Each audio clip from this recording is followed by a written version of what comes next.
Hello, everyone. My name is Mark from the Misplay Podcast, and you're listening to Eternal Journey, everyone's favorite Eternal podcast.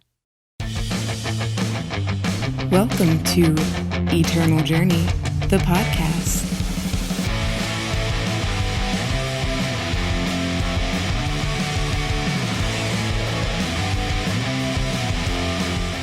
What is up, everyone? Welcome back to another episode of Eternal Journey, the podcast that talks about all things Eternal with a focus on limited play. I'm your host, Jedi, and today on episode 52 of the podcast, we are finally going to say goodbye to Flames of Xulta. That's right, it's the Fox Sunset show.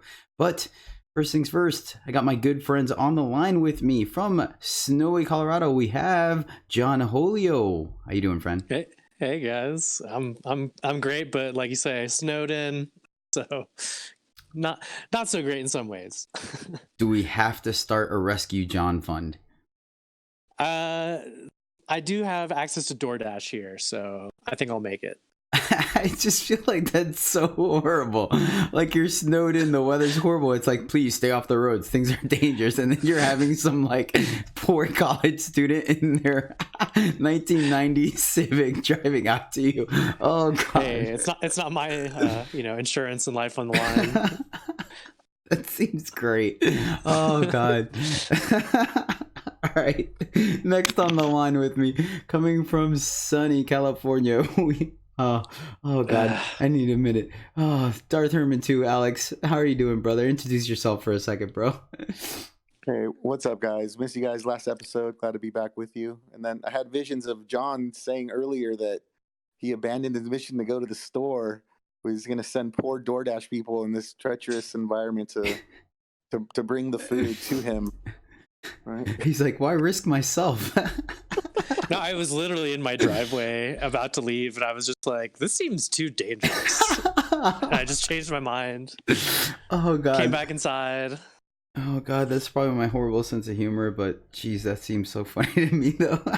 Do you guys ever see, I'm going to go on a slight tangent real quick, so forgive me, listeners. You can always fast forward about a minute or two. Do you guys ever see that YouTube series, The Happiness and Cyanide, or Cyanide and Happiness, where it's like these little stick figures and it's like 2-minute cartoons?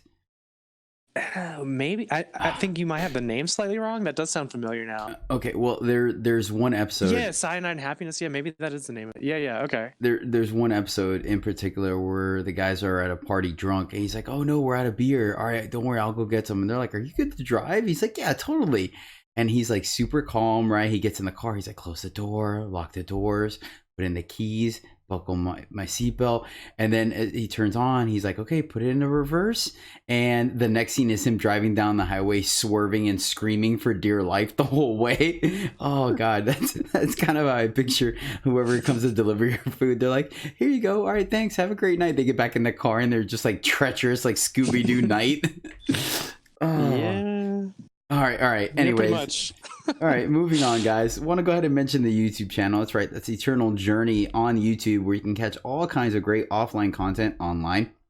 You can get draft videos. You can get Eternal updates. Is something I'm doing now, where every time there's a new patch note, I go ahead and do a video on it. So I read the notes, so you don't have to. Stay up to date that way on your drive, as well as some constructed tournament reports and things like that. And I think I might be able to convince the rest of the EJ crew. We had a really good response from the Promises by Firelight breakdown that you and I did, John. So that might be something that we do again for the other campaigns that come in. But yeah, take a look at that. YouTube, Eternal Journey. I want to mention the Discord. I don't have a name for it. Just find the link in the description below. We are getting up there, man. Our Discord is becoming quite a popular hangout and a great place for positive feedback. I feel like there's a lot of conversations going on there. I'm really happy about where it's come. Like, I feel like a lot of people are helping with draft picks, with deck building, making those last cuts.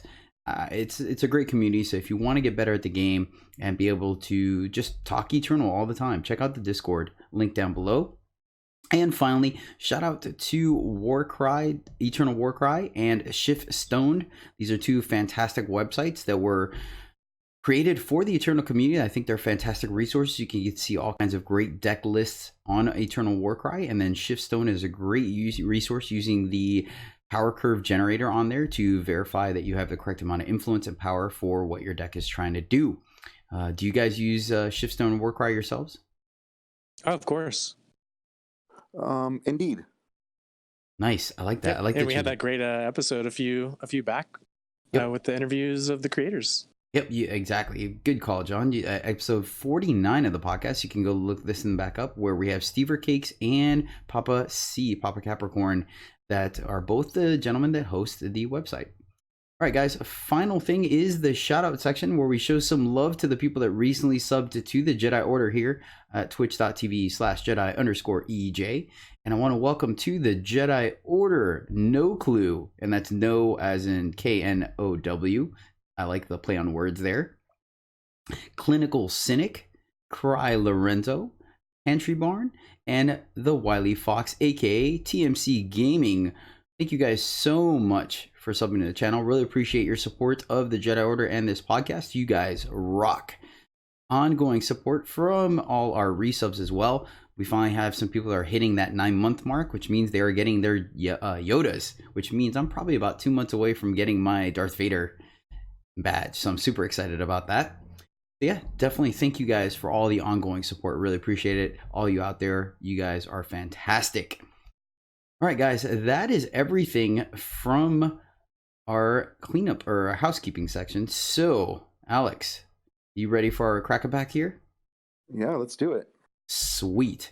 All right, guys. So this is the Eternal Draft Pack, or the curated pack for the preview, which we're only getting for a week, which is kind of exciting and kind of bummerish at the same time because this format seems kind of sweet. But yeah, it does, right? All right, so let's go ahead and go into it. I'm going to pretty much skip over the cards we already know and just talk about the cards that are new, because why not, right? So we have Safe Return, which is the put one fast spell for 2 time Justice. Put one of your units into your hand and give it +1/+1. Fine. We have Devour. This is the fast spell for 2 and a shadow. Sacrifice a unit to draw 2 cards and gain 2 life. A good way to use, drones and cultists and those the cards that give you more than 1 unit at a time, or to mitigate the damage from an opponent's removal spell. We have Surefoot Burglar. That's the 1/1 that gives you Treasure Trove whenever it's renowned. And then the Repulsive Gorger is the 7/4 at uncommon for 7 Shadow Dinosaur. For summon, you may sacrifice another unit to give each enemy unit a -1/-1. And then finally we have Talon Dive, which is a 2-cost primal fast spell for give a unit with flying +2/+2 and overwhelm this turn. So any of those cards kind of stand out to you guys right now? I think Devour is definitely playable in the format, and Talon Dive is a decent combat trick with the emphasis on flyers. So yeah. Safe Return, is okay, especially with Enter the Battlefield effects recurring. But none of them jump out at me as like a first pick. Right. Hopefully. Okay, let's go into our new cards before we get into our new cards here. Yeah, this was a cool pack. Yeah, for sure. 1, 2, 3, 4, 5, 6. Yeah, 6 cards. All right, so half the pack is new. All right, here we go.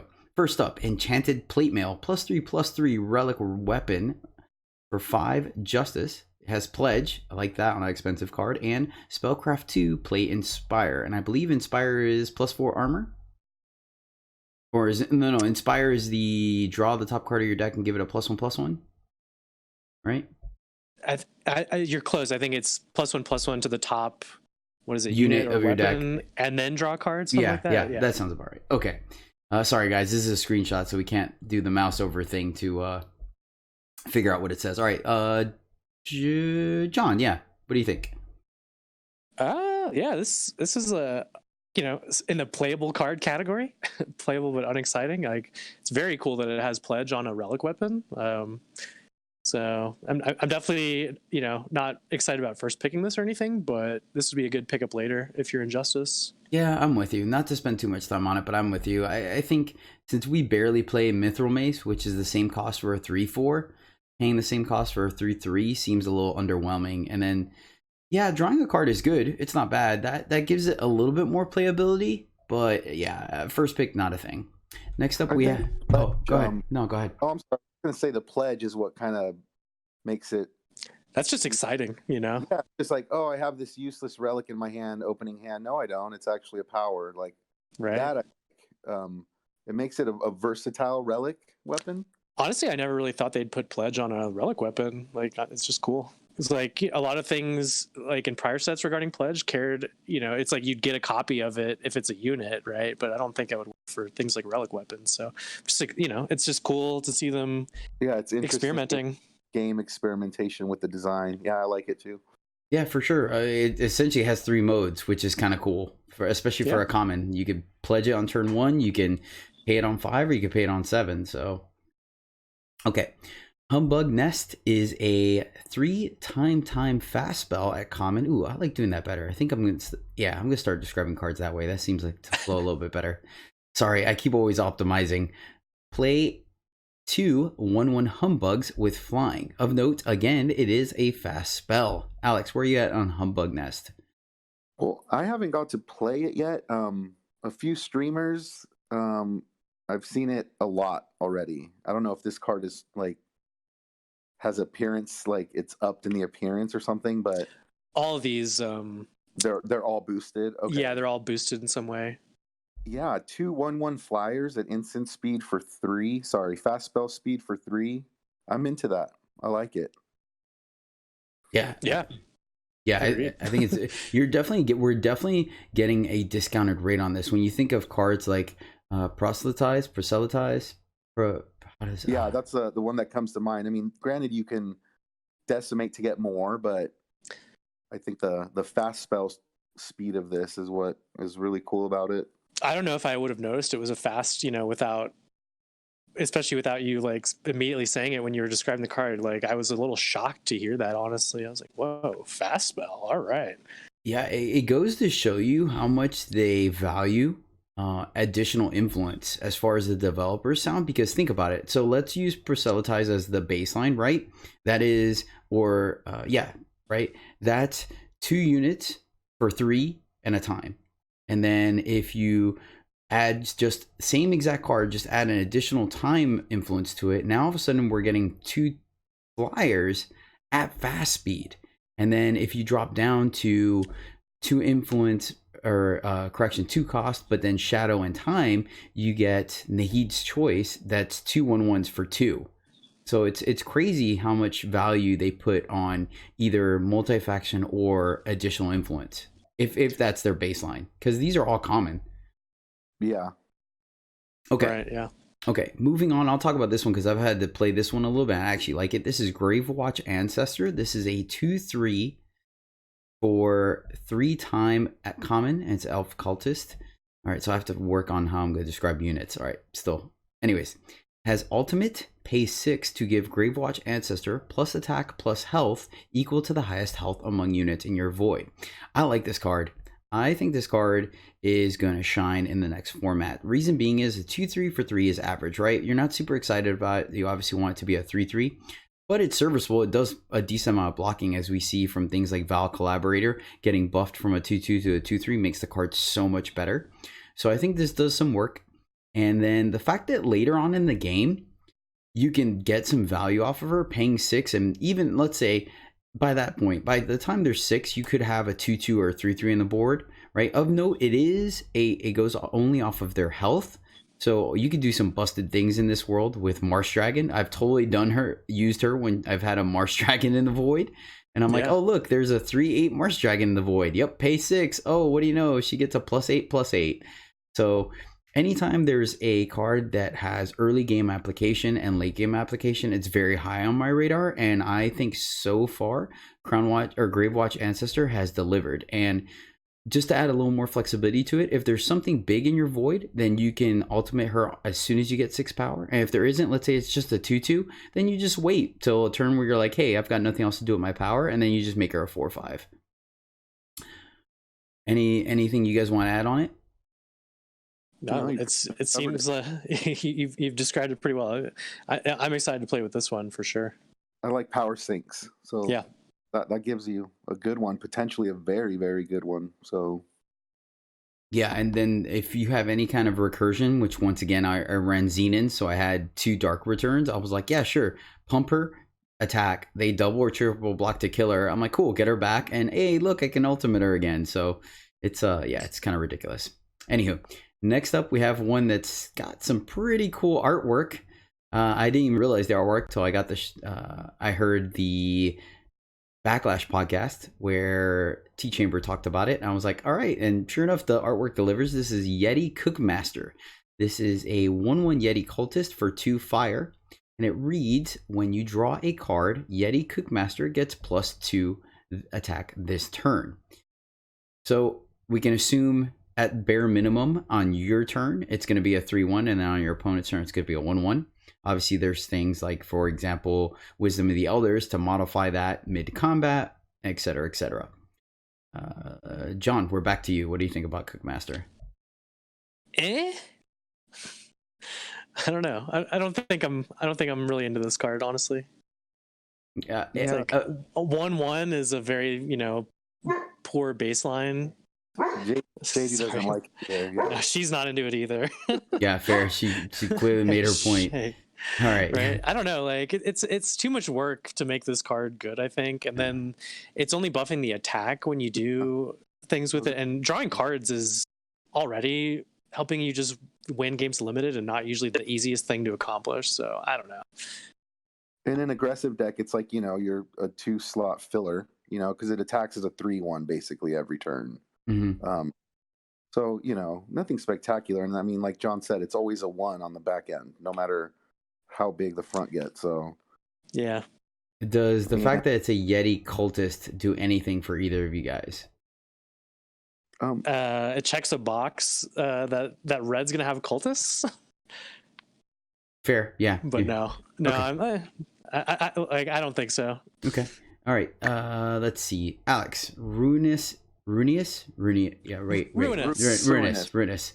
First, it is a 1 fire fast spell at common and reads: deal 1 damage to 2 enemies. So, I mean, put that into the arena against 2 Yeti Cookmasters and it slays them, right?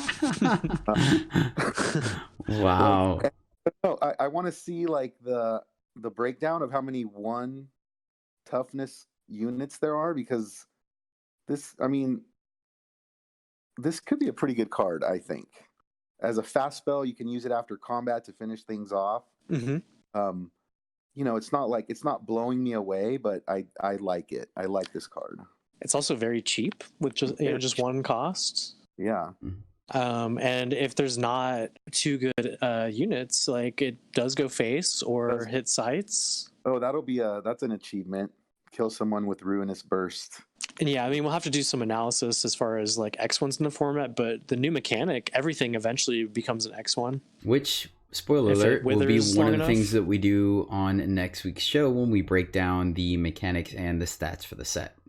Mm-hmm. Good job, John. You're just killing those alley-oops tonight, buddy. That's right. All right, and then our final uncommon for the pack, which I'm so disappointed because I've yet to play with any of these cards yet, is Water Conjuring. I don't remember what the other ones are called, but I believe there is a cycle of all these cards. I'll explain to you in a minute what they are. So Water Conjuring is a 3 primal fast spell and uncommon that reads: stun 2 enemy units, decimate, invoke primal. So real quick, you guys already know what decimate is. Invoke, though, just to remind you what it is, invoke gives you 3 choices of the specific color. So in this case, it will give you 3 primal cards.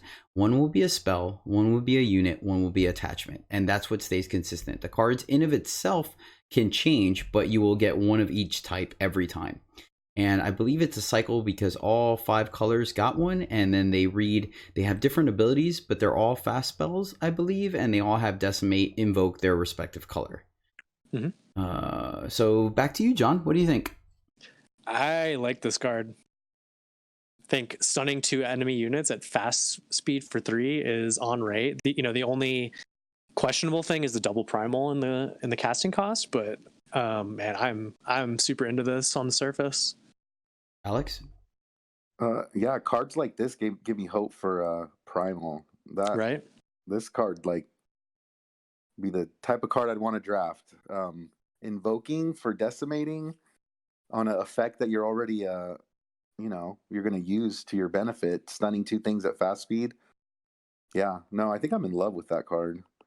Yeah, I'm with you. I'm very high on it too. Like, you typically want to this wants to be one of the last spells you cast in a game. Typically take away two of your opponent's blockers or two attackers, and you can kill them on the crackback and stuff. And the fact that you can decimate late game when you have that extra power to get another card that has a higher chance of helping you, I think is extremely powerful. So yeah, I'm with you guys. Water Conjuring seems to be our pick here. Our rare is sadly not exciting. Crest of Glory. So depleted power, gain Rakano, so fire and justice, and you scout. Yeah, I think Water Conjuring is the pick here. Alex, what do you think? Yep. I mean, it was the pack I put in there, and that's what I picked. I think, nice. I think the best card in the pack, and also it looks very powerful. And that's exactly why we have you on the show, friend. So yeah, and John agreed. So yeah, we're all unanimous. We are taking Water Conjuring here. So heads up for you guys that are doing the preview season drafts. Yeah, if you see one of, I think they're all called Conjurings. I'll have to look it up now. If one of you can do that while I'm talking, that'd be great. If not, it's no big deal. But there is a cycle of them. I think these cards are very, very good. I think plain and simple. I just sadly wasn't in a position to take one for my deck at all. I saw a couple of them, but they were very late and not in the colors I was in. So, all right, guys, that's going to do it. So, time to go into our main topic. We have had many moons of Flame of Xulta.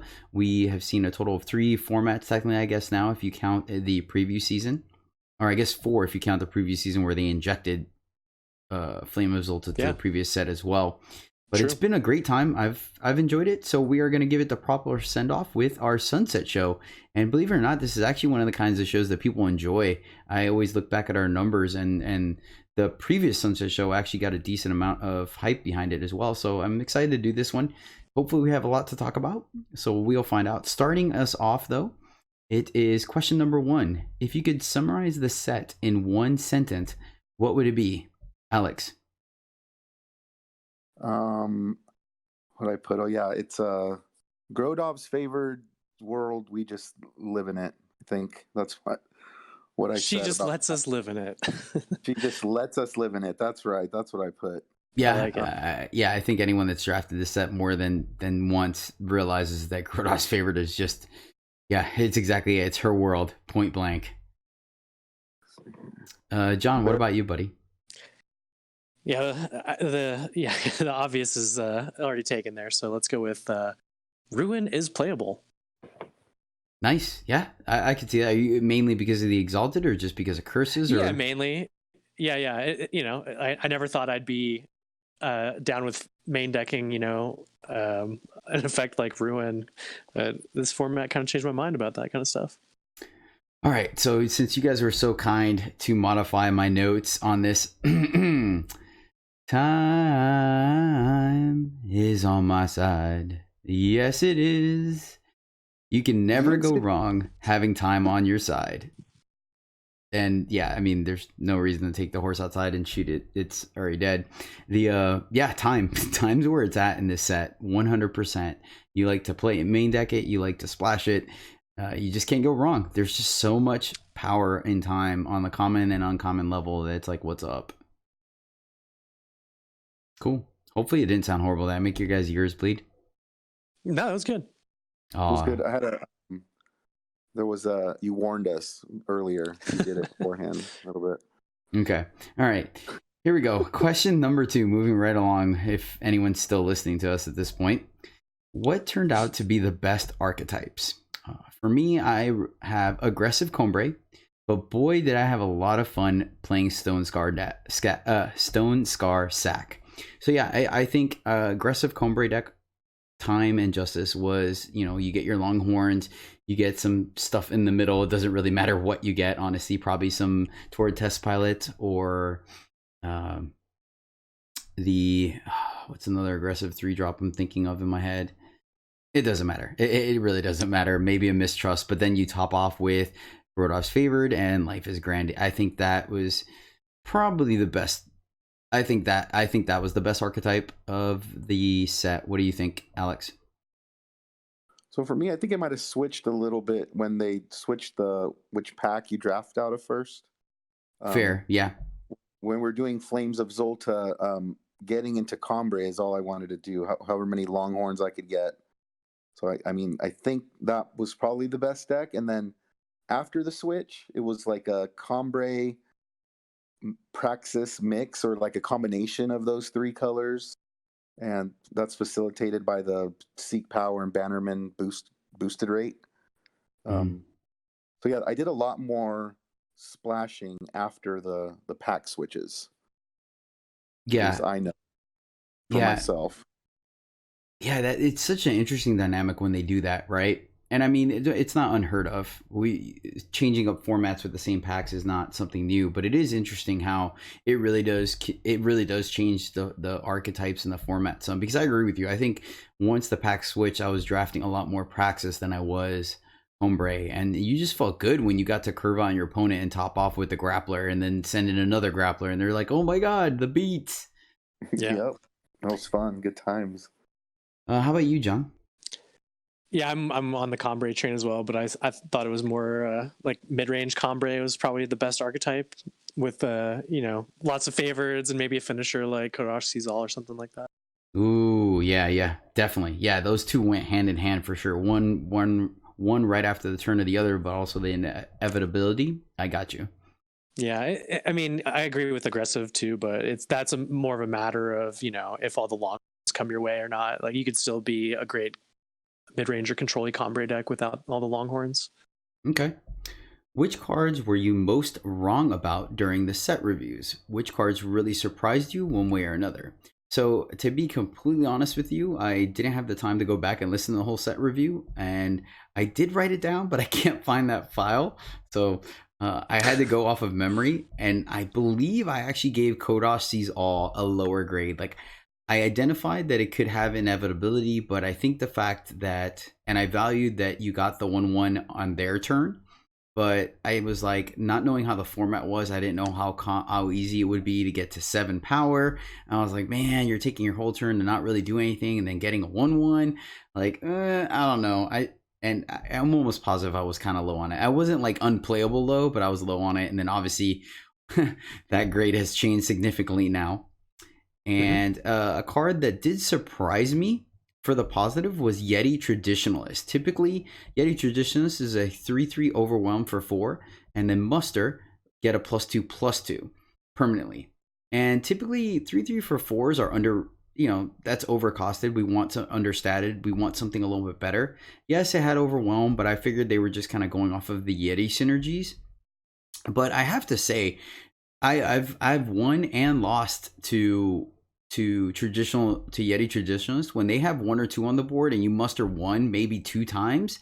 It's a really tough unit to beat for not putting too much of an investment in it. So that's the card that surprised me. How about you, John? Yeah, I picked Reverberating Strike here, which is the 4-cost fast spell, deal 1 damage to enemy units. Yeah, it was just like on the surface at the beginning of the format, I was very low on that card in general, and it turned out to be just a lot better than I expected. Even if it ended up not with a lot of spell damage support, sometimes that 1 damage was good enough, and then man, you just throw a couple crones in the mix, and that's basically a one-sided board wipe. And the fast speed really seals the deal on it. Like I just very much underestimated that card. Yeah, I could see that, especially with things like Wisdom Chrome running around and all the spell damage and whatnot in the second variant of the format. Yeah, and just the fact that it was 4 cost, like, in my mind at the beginning of the format, comparable cards were like 2 cost. I don't know. Yeah, just didn't think it was going to be very good, but it ended up being a lot better than I. The fast speed is what really does it, like you said, because a lot of times people, when they block, the most optimal blocks is when your guy can barely survive, right? That's how you maximize getting the most blocks. So a lot of times you'll see 2 or 3 units that survive with 1 damage or 1 health, and then you're like, cool, strikes and take them out. So that's exactly right. Alex, what was your pick? For me, I mean, it's like this card is gonna get talked about so much. I didn't realize how powerful of a card Grodov's Favored would be, like how warping a 6-drop common time fatty was going to be. Like, I did not expect it to be that, rampant, I guess you could say. I don't know. It threw me off a little bit because you don't really expect to get to 6 too much, but this format was kind of a slow format where you could get to 6, and then once you got to 6, you dropped that card, and yeah.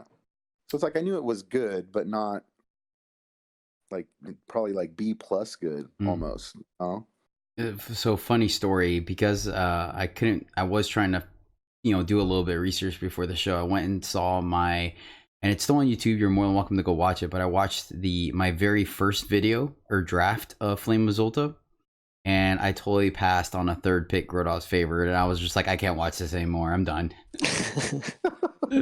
What did you take over it? I don't even remember. I tilted. Okay. I do remember the deck. The deck was a Rakano double damage blitz type deck. Mm-hmm. It wasn't bad, but yeah, I saw that. I was like, Jedi, what are you doing, Jedi? So, but I mean, it's true. It's a deceptively good card. It was based too much on the format. But anyways, this is not going to be the Grodov's favorite show. Let's move on. It's not? Okay. Yeah, I'm sure it'll come up in plenty of these questions. So, number 4, what were the most underrated cards? I think Swaying Sea Kieran overperformed for a 2/4. And actually, Direwolf has been pretty good about making some legit 2/4s. Because I think about Watchful Amanara, the one that when you play a spell, you're able to scout. This thing gives you a 1/1. It blocks really well. It sometimes can attack with like things like Warhorn on it. Yeah, it just, don't get me wrong, I don't think it's a bomb by any means, but the card you just think it's a regular 2/4, like whatever, but it actually overperformed, and I think I liked it. And there were plenty of games where I won off of getting some incidental muster and then having a 1/1 to carry a weapon, or making 2 1/1 flyers that could just keep getting in there in the air, and your opponent's hesitant to silence them. The other card for me is Inflict Conscience, which initially I think a lot of people were passing it till about midway through the format. We realized that it can in some cases be a 1 power removal spell.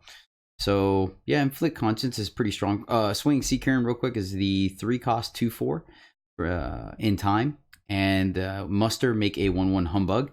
Inflict Conscience is a 1 cost curse.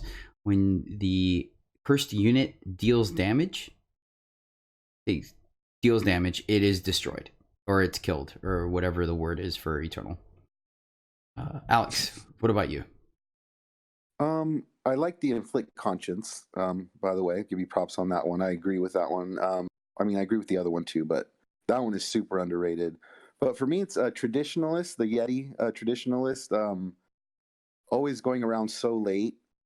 The Muster trigger is really underrated on the card. The 5/5, once you do it once, it stays. And it's just kind of the glue of that deck if you're going to be in it, really. So that's the card for me. Yep, I agree. I talked about it earlier, so yeah, I'm with you. And John? Yeah, I picked Storm of Feathers for most underrated card. Nice one. Yeah, that one overperformed for me anytime I had it in the deck, and like I personally was very low on it. I was like begrudgingly including it in Injustice decks at the beginning of the format. It's slow stun and the decimate. I don't know. I thought I severely underrated it as the format matured. I came around on it. All right. What were the most controversial cards? So my light controversy one is Fervent Siphoner, which is the 2-drop 1/2 that when someone discards a card, it gets that much attack for the turn, and then it's exalted. Which, yeah, I mean, that one kind of, I saw people that were high on it. I saw people that were medium on it. I saw people that thought it was horrible. I've played a couple. I never windmill slammed them. I never did like the Fervent Siphoner deck, which Cassandrith, shout out to Cassandrith, fellow streamer, did. He definitely went deep on him one time and was like mid-combat malazing to make him 7/2s and the shebang. I never did that, but I think till the shift in the format or in the packs, I think it was a very controversial card. Did either of you guys kind of stake your claim on either side of this, or heard any of the discussions? I mean, I've kind of been all over the place with this card as well. So I guess that means controversial. Yeah. Like in the right deck, it can be busted. And then at its worst, it's like a weird Crystal Dirk. which I thought was terrible in prior formats. So, Fair. Alex, so yeah, controversial. Alex, do you have anything on it? No, I mean, I like doing what you said, Cass said, like using malaises or attacking after you sunset priest. It's pretty weird not wanting to block a 1/2 when you've identified there's like a fast spell, you know, it's with your like 7/7 or whatever. It's like, come on through 1/2. Yeah. It's attacking for 7 on turn 3. It's like, yeah, that you can't block, really, pretty much.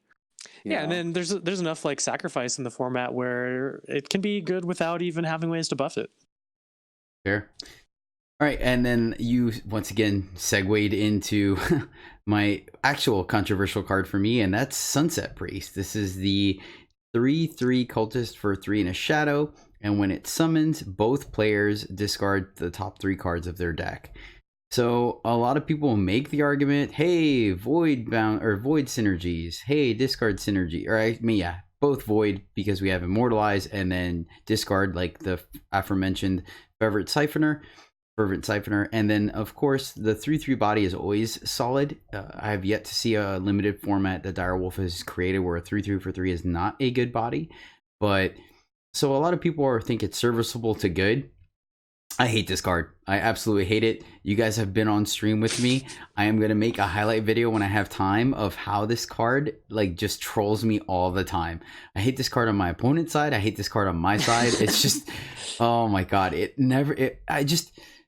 Even if you have void synergies. Okay, for example, I had 2 Immortalizes in my deck and 2 Fervent Siphoners, right? So this card was busted. I play it with no Fervent Siphoners on turn 3, and it mills Immortalize, removal spell. Eviscerate. Yeah, that's what it mills. But Jedi, it's a 3/3 for 3 in draft. How do I auto mute you on this podcast? Is there a way to do this? Like, that's my controversial card right there. I understand where people are coming from with it, but the randomness, it's such a tilting card for me. Fair enough. All right, let's move on while you guys are in the chuckle zone here. Alex, what's your most controversial card? Teething Whelp. I saw a lot of people freaking out about this card. Like it ruins the format. On Twitch, people were freaking out about it's too overpowered, and yeah, I'm kind of there with them. It can, if you don't have an immediate answer, it away with the game.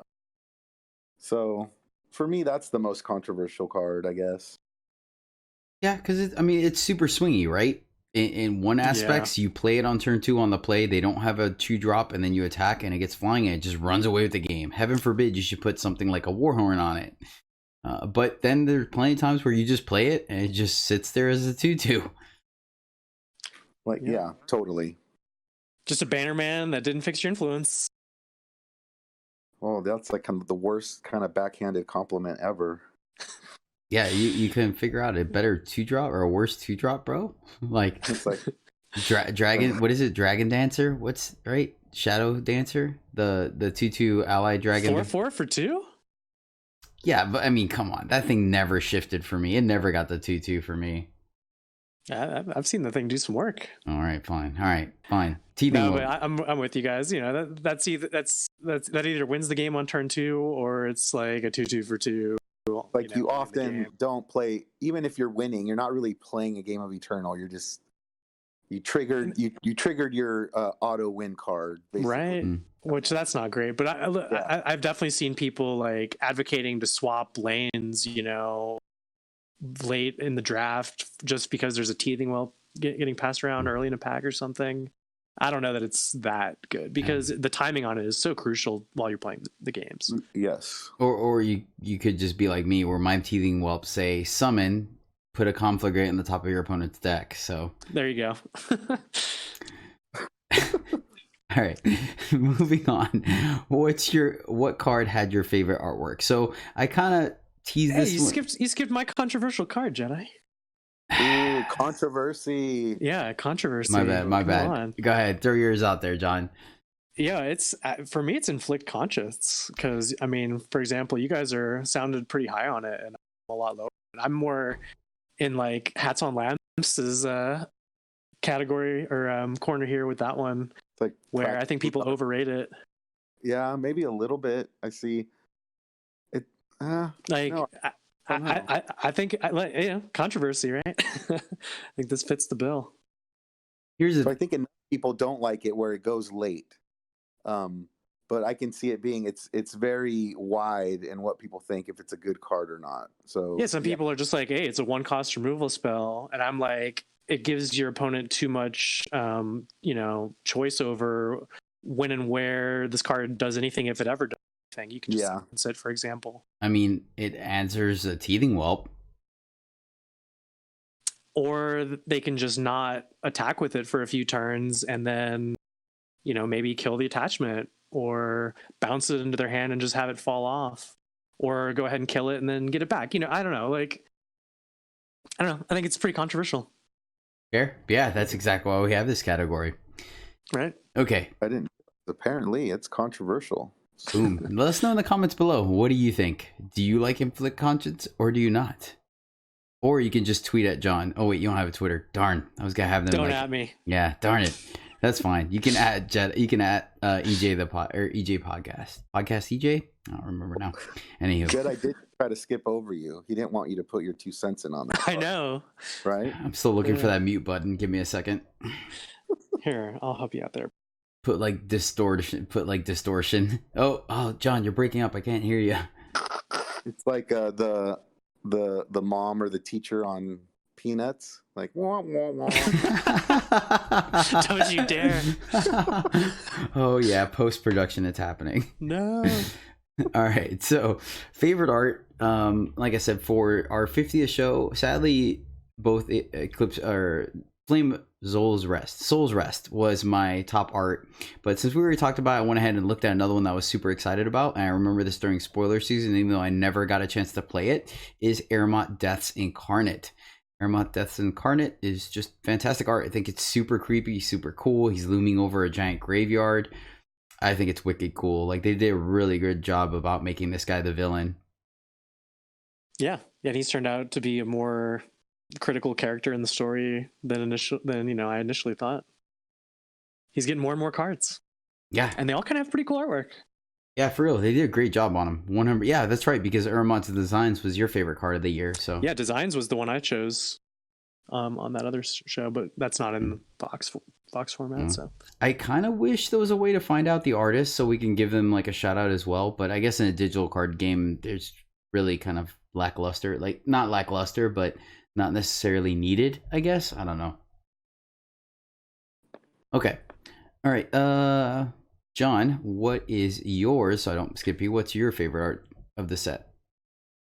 Yeah, I picked premium, particularly the premium version of Breath of Voprex. I thought that was very cool. No kidding. That card is pretty dope. I agree. The purple flames coming around, which we can assume is Voprex blowing it down. Yeah. Yeah, and like the freaked out people in the chariot like coming at you. I just thought it was very cool. Yeah, I could dig it. Too bad the card's horrible, but I can definitely dig that. So Alex, this card ended up being actually your favorite card artwork of the set as well. Why is that? Well, I don't know. Technically, John put it in the notes first. I was going to go in there, I'm like, oh, I got a good art. And then I'm like, seriously, John picked the exact same. And you have good taste.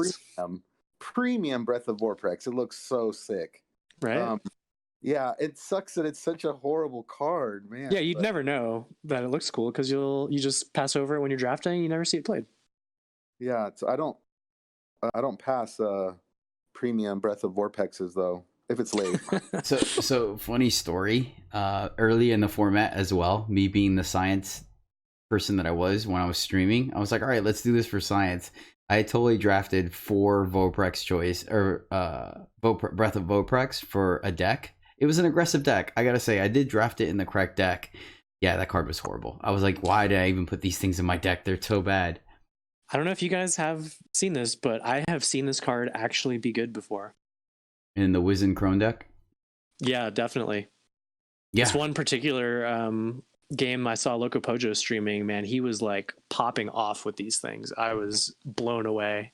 Oh yeah, when they're doing 7 or 8 damage instead, it's definitely like you could take the one, you're like, sure, I'll take one, go from 25 to 18, but then the second one, you're like, wait, am I really going down to 11 right now? Right. Yeah. Yeah.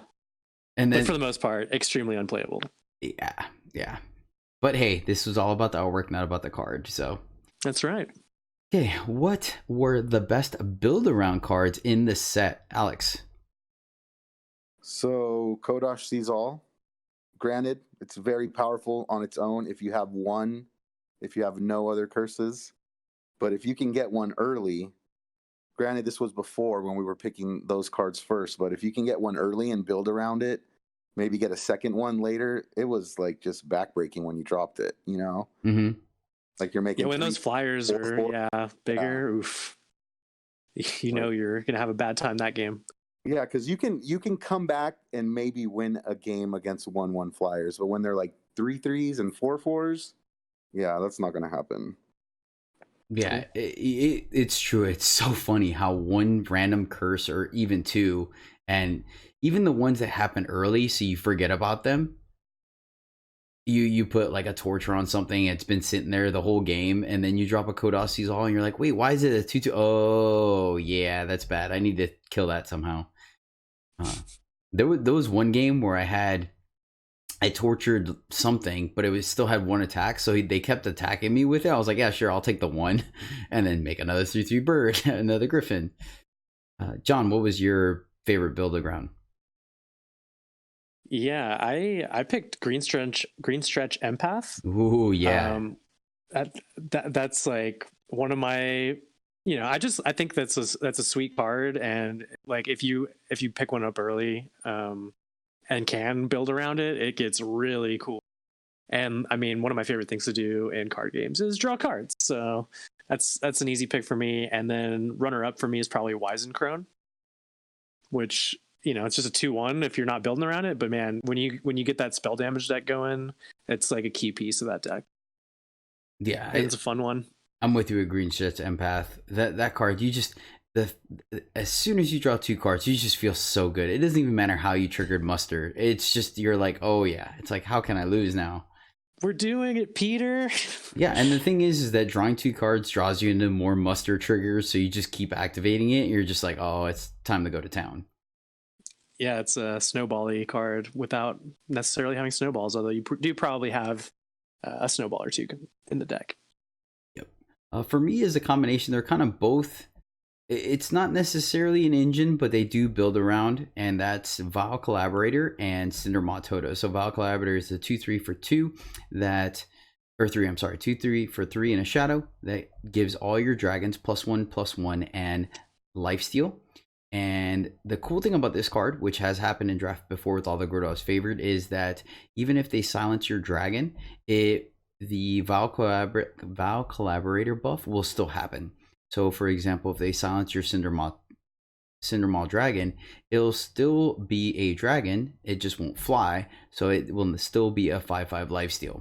So I think taking these cards, that's a clear sign that, maybe not necessarily a super clear sign that you have dragons are open, because obviously some people just play dragons for their inherent value.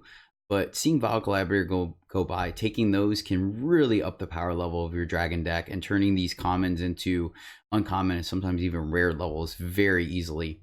And to go side by side with that would be Cindermaw Toto, which is the 0/4 Toto for 4 that makes all your dragons 1 cheaper to 1 power less when it's in play. And then if it's ever Entomb effect, you get a Cindermaw dragon. So I think both these cards, either individually or together, create a fantastic dragon engine that just lets you overvalue your opponent, because the units you're working up towards are, flyers, evasive. Plus, you can always Marsh Dragon, feeding the Cindermaw Tota to it. So getting out your dragon for no cost, and even upgrading the Tota from a 0/4 to a 4/4 Cindermaw. So, yep, that's my favorite build around of the set. Cool. I like those.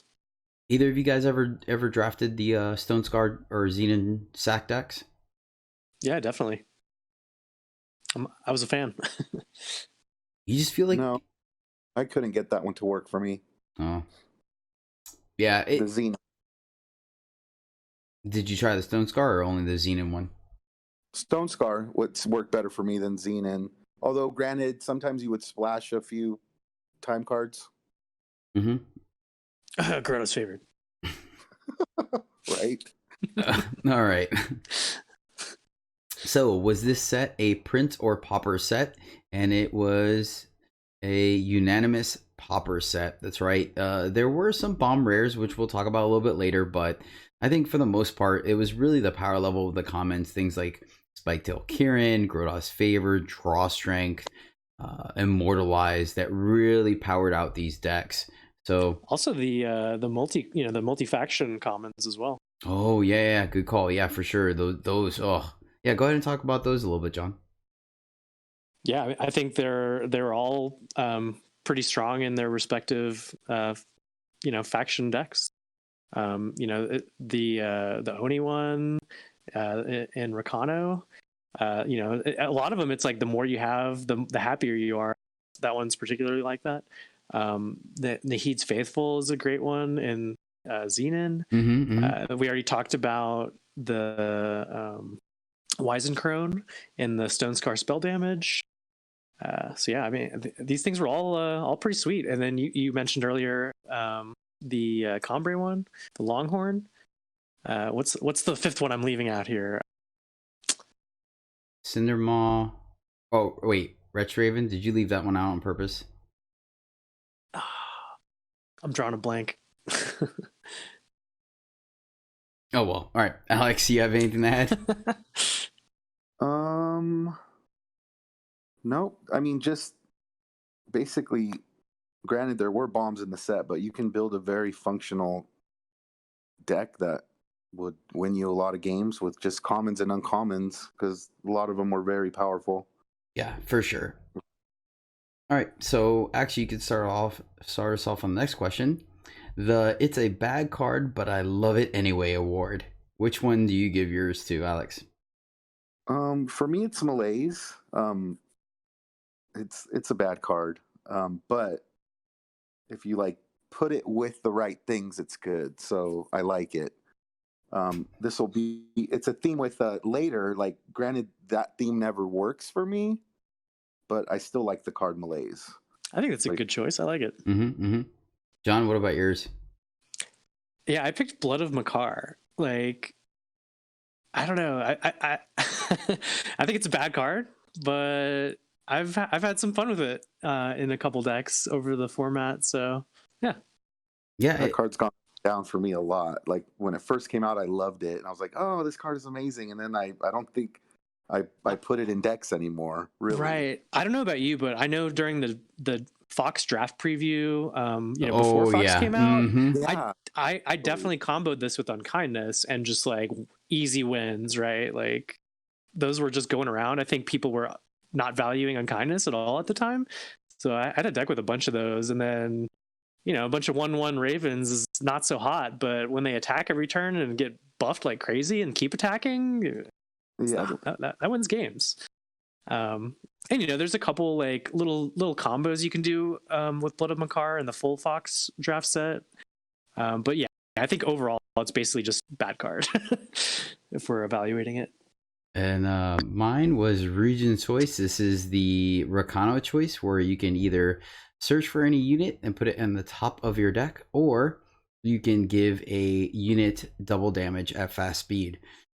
So a lot of people are low on this card, but I don't know, there's just some value about, hey, you're gonna take this 4 damage, sweet, it's 8 instead. Or hey, let me slap this Warhorn on this Berserk unit and attack. And they're like, well, I don't have any good blocks, so we'll just let it go by. Take 16, fool. Like, it just, oh god, I know it's not great, but it's so good. And then if you have a bomb in your deck, it helps you find it late game. I don't know. All right, fair enough.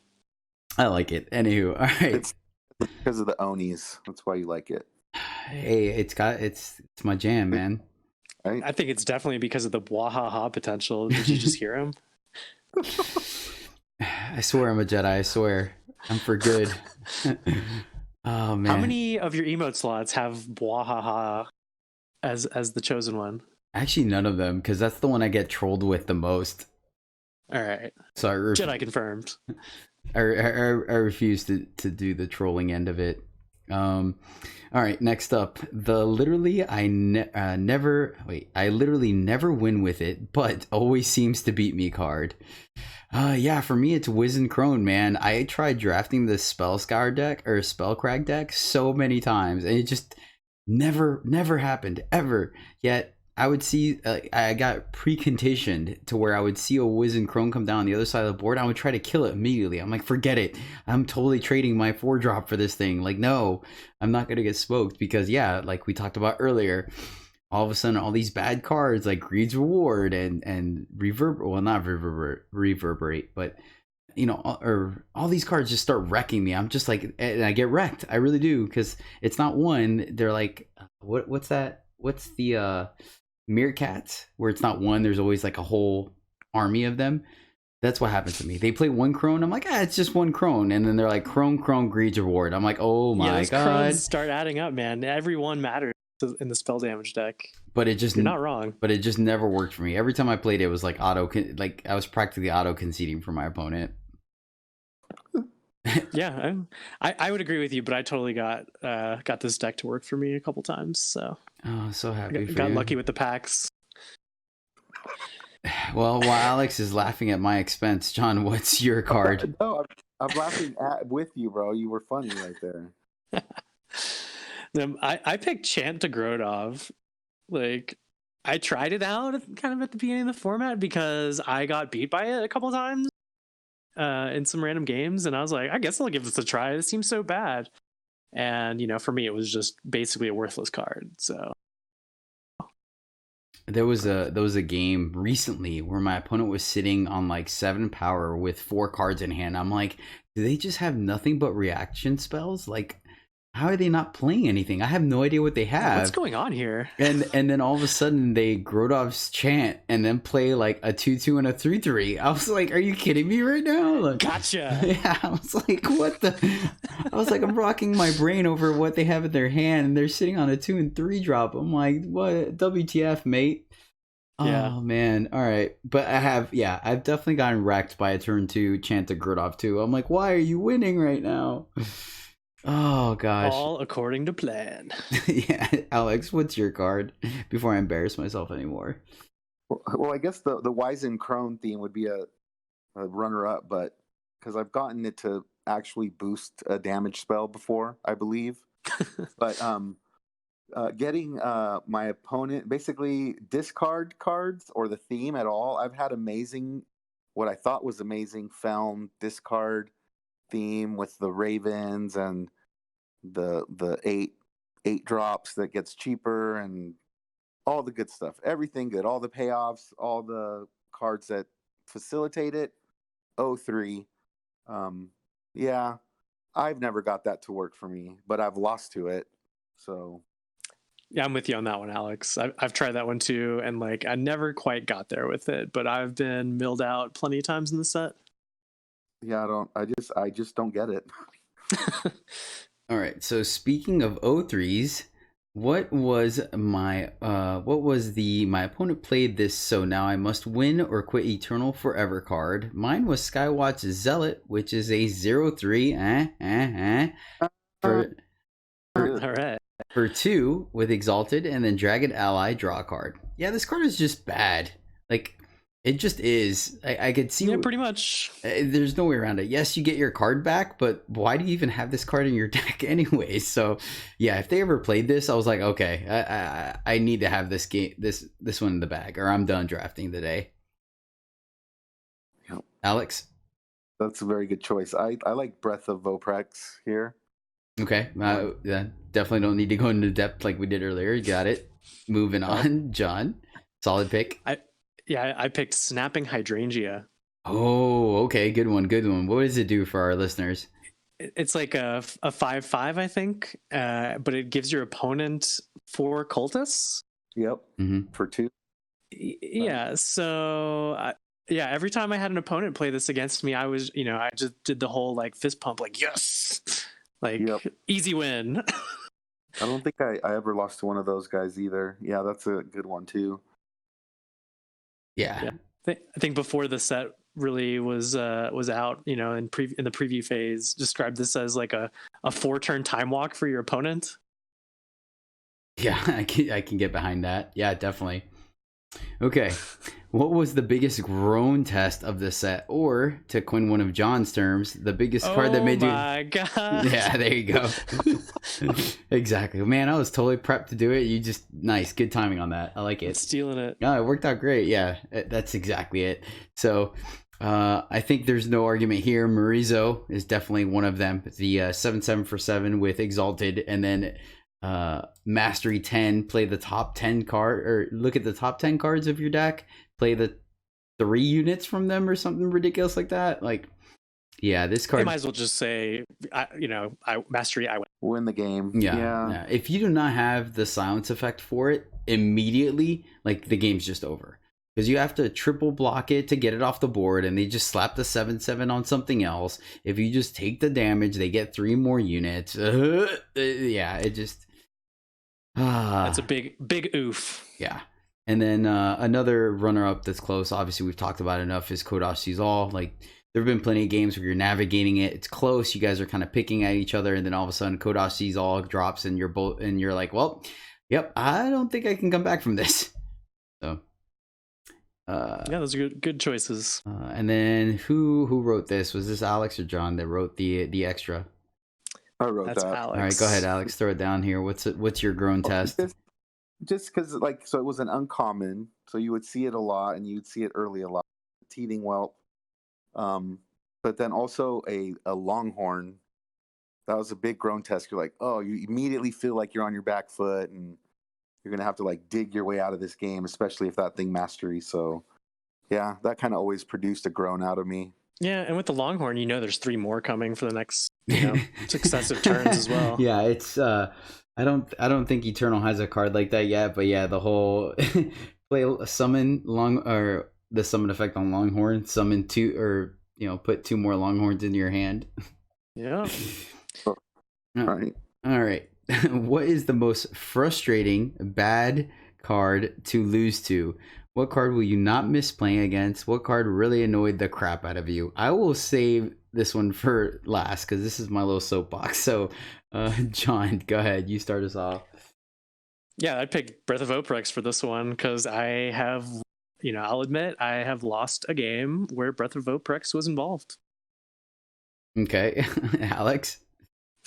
So it's like a 3-part question, really, but so let's see. I'll see above. So the Whelp and the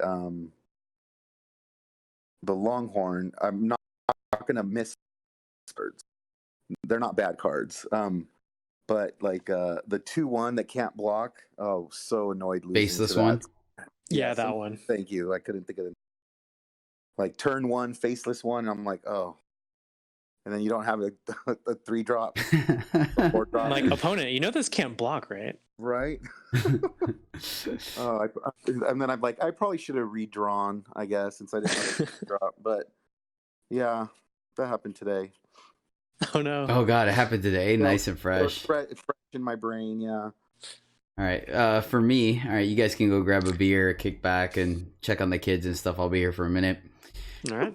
For me, it is Wretched Raven. This is the 3 Shadow Fire 1/4 Raven or Bird. I don't know the unit type. It doesn't matter. Anywho, as flying, and then when Wretched Raven attacks, the opponent discards the top 2 cards of their deck. I cannot stand this freaking card. Like, and you guys can back me up. You guys have been on stream when this has happened to me. It's a 1/4 flyer. These really shouldn't be an issue. And most of the time you see it, you're like, oh yeah, whatever, opponent. And I get it. If they're the discard deck, there are some synergies, but I have lost to this card on its own. It is so annoying, mainly because of the fact that for some reason, because apparently the force works in mysterious ways, and twice now I've had Wretched Raven sit there and ping me for 1, but then mill all the answers I have to it. The first time it happened to me, they literally milled me out, literally 100% milled me out, and I was like, I'm fine, I'm at 5 power, all I need to do is draw 1 more and I can, I think it wasn't power. What was it? I think it was missing influence. I was like, yeah, I just need to draw one of my sources, one of my 4 or 5 sources for the splash color, and I could, I'll play a flyer or draw one of my removal spells or draw one of my silence effects. And the entire game, every time it milled 2, it milled either the influence I needed or the answer to it, and I just lost to it. And that's happened to me twice. All right, twice this stupid card has killed me when I've had like commanding board presence. Oh, I can't handle this card. It wears me out so much. I am so glad to see it go. But tell us how you really feel, Jedi. Like I thought you liked this card. Yeah, you see, I don't even want to hear it. You hesitated so much. I gave you like 2 minutes to prep a retort, and you had nothing. So I don't want to hear it. You know it. You know it. You've been on stream. We've had conversations about this. It's the make Jedi Retch Raven. Yeah. Get The get wretched Raven. Get wrecked, Raven. Oh God, yeah. I can't stand this card. It's a fine build. They designed it really well, but somehow the bird just, oh man, it gets me. It gets me so bad. I can't stand this card. Like, I'm conditioned. I see it. I'm like, I need to kill it. I need to silence it. I need to kill it. I don't care. And yeah, I've seen you burn some crazy removal on these things. Yeah, they're like Jedi. They have a sadistic glee, a 5/5 on their side of the board. Why'd you eviscerate the Red Straven? I'm like, I want to hear it. It was the right call. I hate this card. It really is. It really is. Can confirm. You hate this card. All right, John, you could you could start us off on this one. What was the bombiest bomb? What was the card you hope to open in pack 1 in your sealed pool? Yeah, I picked Marizo, Gladiator Hero, for this one. We kind of talked about him already, but fair. First, it's in time, so I'm already happy to pick one. That it goes up because it's time. It's a rare, so you see it more often. And then I mean that guy, he's either going to take out most of your opponent's board. He's a must block. And then, if you get that mastery off, that's, like we said, that's basically I win. So I chose that one. Alex, do you have a bomb? That's a good bomb, Marizo. Sorry, I'm riding on your coattails there a little bit, and I would say honorable mention, Grodov's favored. All right, fair. For me, it was Ermont Death's Incarnate. I sadly had never had the chance to open it, but I've had it played against me more than once. Ermont, it's an unblockable unit. That's fine. When it attacks, it mills the top 50. Actually, you know what? Let me just open it up real quick while we're doing this. I'm going to take a second to look it up because... And... it's so busted in limited because you just have so many and so few answers to it and it has multiple ways of ending the game on you. So let me see now. Where is it? Here we go. All right. It is a 5/8 for 7 Shadow Nightmare Legendary. It is unblockable. When an enemy unit hits you, kill it. When Eremon attacks, the enemy player discards the top 10 cards of their deck. So yeah, it just covers every facet that you could possibly do to get back in this game. It mills the top 10 cards, so you have a higher chance of losing your answers. If any of your units hit them, it automatically dies, so you can't even be in a racing position with them, and then it's unblockable, so you can't even hope to like double or triple block. So you literally just have to have a removal spell or a silence effect for it. This card is a complete and absolute bomb. Actually, the last time I played against it, I actually was in a racing scenario and I got them to 3 and then just had no way to seal out the game before they killed me. So yeah. Oof. Next question is, what's the best common for each color? So pretty easy. Time is Grodov's favorite, no argument there. With a possible runner-up in Spiketail Kieran, right? Yeah, that sounds good. Justice, Draw Strength. Easy. Shadow, Immortalize with an honorable mention, Marsh Dragon. Yeah, that's what I'd pick there for sure. Alex, you the same? Yeah. Okay, and then fire. I had a hard time trying to figure this out because I kept picking cards that were in the curated pack. So Warhorn. Yeah, I think Warhorn like probably made the most decks because it was kind of a splashable thing. Um, a runner-up for me, or maybe just in contention, there is the Shavka Evangel probably too. Yeah. Okay, I could see that. Yeah. For me, the runner-up would be the Oni Attacker Man, the 2/1 that buffs everything. Yeah, and I even had some consideration for Gaudy Showman. It was like kind of hard to pick this one. I mean, But, like those are all role players, you know. I think Warhorn might be the most just individually powerful common there. yeah. I feel like they're all in contention because they're all equal power level, but none of them are busted. Right. No clear winner there like the Yeah. other factions. Yeah. And then finally Primal. I took a minute. I really had to look around, and the best I could come up with was Linray Evangel, right? Because it was a Yeti, it had Overwhelm, it fixed your power, it was a 2-drop. Like, I really Yeah. I feel like that. I mean, what do you got? I was leaning towards that, you know, the 7-drop 4/5 Draconis there as well, because again, like Warhorn, it just kind of made more decks for me. It was like a splashable one, but then like as far as I don't know, I kind of dug a little deeper and I thought maybe the Yeti Traditionalist was it for me. Like, I see where you're going with the Draconis, and that was another consideration, but then I was like, man, how many 7-drops are you really gonna have in your deck? You know? Right. I don't know. You're not wrong. I can go with that too. Alex, what'd you end up picking? Yeah, I'm often the same. So, like, for me, it would have been Draconis because I splashed that in a lot of decks. That was like my top end and, you know, a Yeah. lot. So, like, the Linray Evangel was in a lot of decks for me as well, but the Draconis was probably in more decks. I got you. See, and that might be a little bit of like results bias for me because I always felt like Draconis did way better on my opponent's side of the board than mine. I would play it and either it couldn't attack or they had an answer for it, and then they play it on me. I'm like, oh no. So, Yeah. all right. Yeah, I can see that. All right. Pretty easy one. Moving right along, we have what's the mythic or legendary uncommon for the set? And I mean, pretty easy. Kodos sees all, right? Yeah, it's unanimous. I think so. Yeah, like that card just always overperformed. Don't get me wrong, it wasn't unbeatable. There were times where someone will play it against you, or you'd play it, and if the person had the aggression, they could keep putting pressure on, they would take it. But man, that card just did work. Yeah, I mean, going back to a few questions ago, it was the uncommon in our list of the grown test. Yeah, true. So- Yeah, there you go. Fair. Right. Yeah. What was the worst card in the set? The biggest blank, the most last picked. So for me, I picked Elaz's Choice. This is it's the choice. So you have Argentport, either Justice or Justice and Shadow.